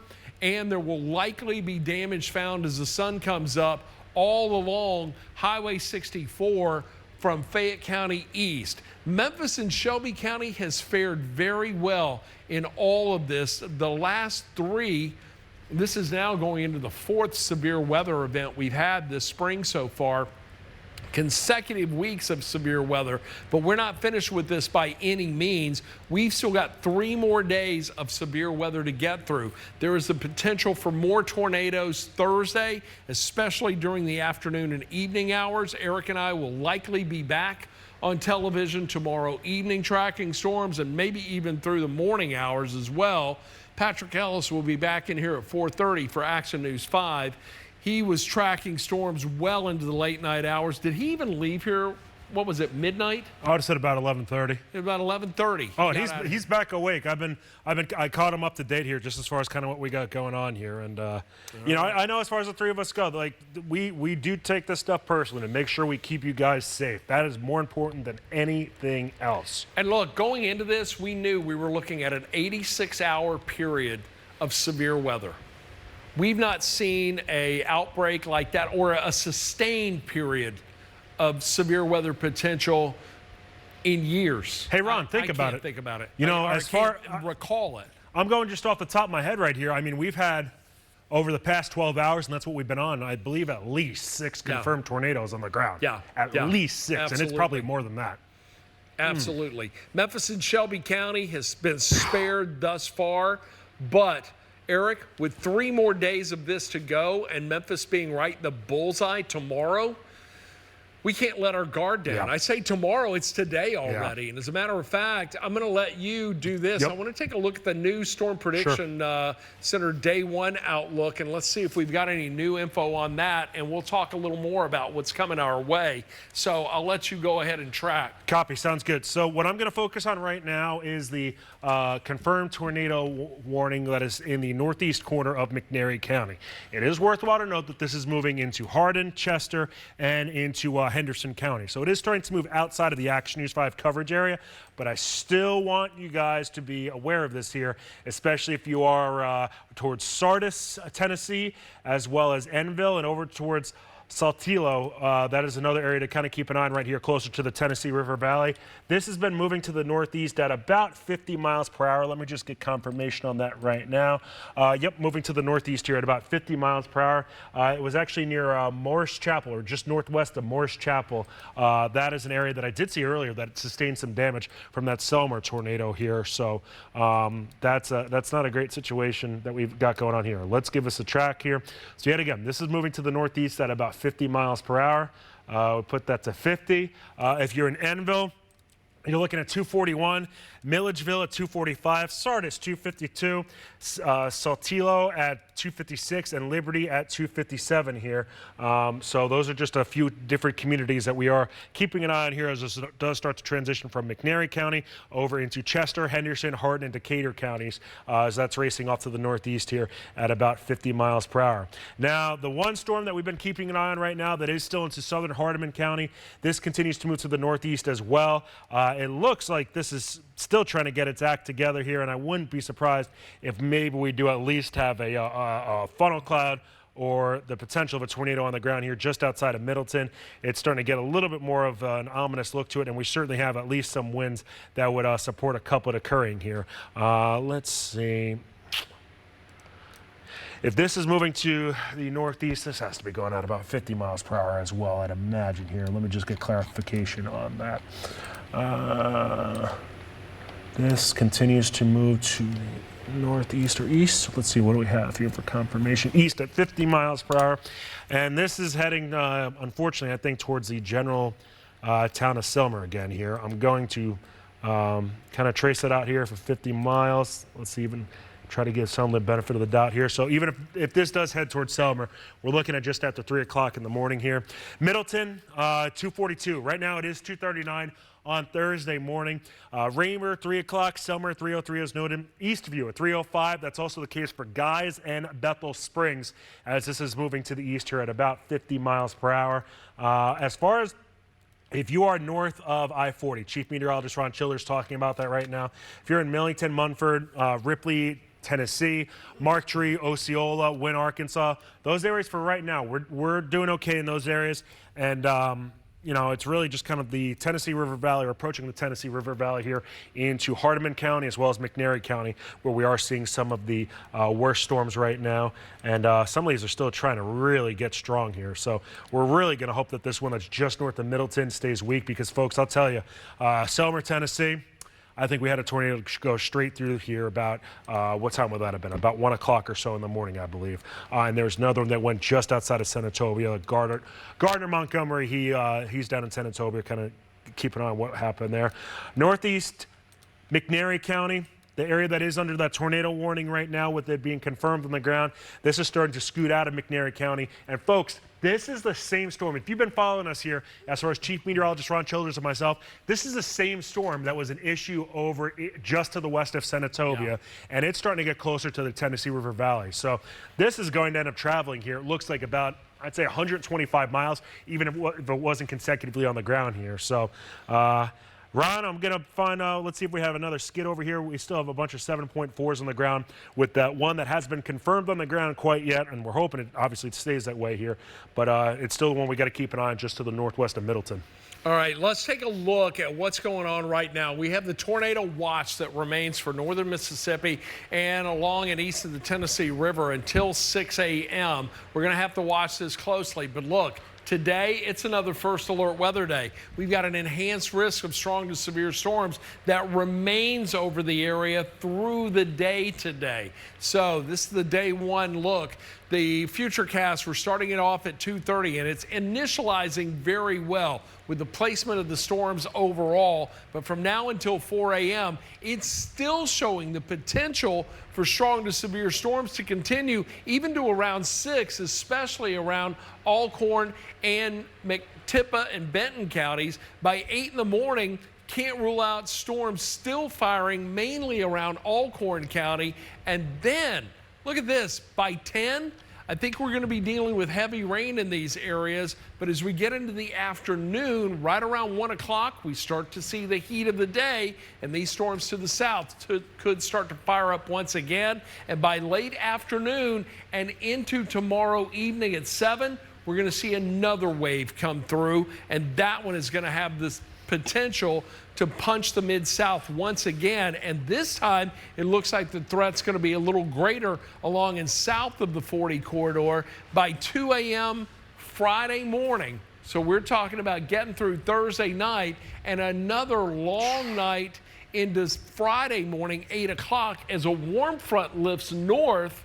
And that's going to make for a highly unstable environment as we get into West Tennessee and northern Mississippi and eastern Arkansas into the afternoon hours on Friday. There could be individual discrete cells that are working their way through the area while a stronger line of storms moves on through the north. But temperatures right now still warm and juicy, especially from Corinth to Oxford.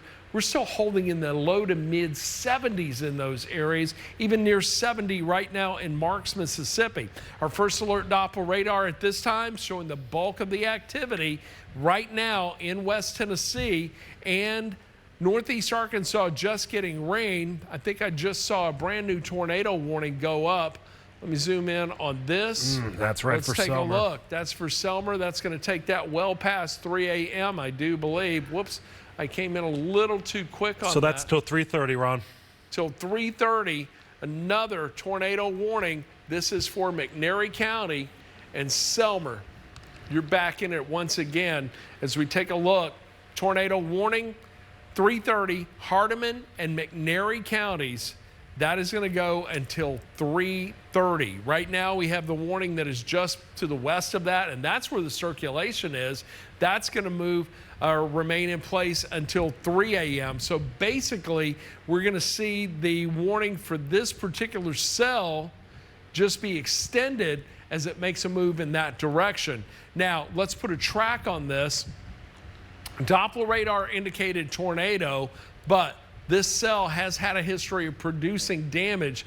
So with that in mind, let me zoom in just a little tighter on this.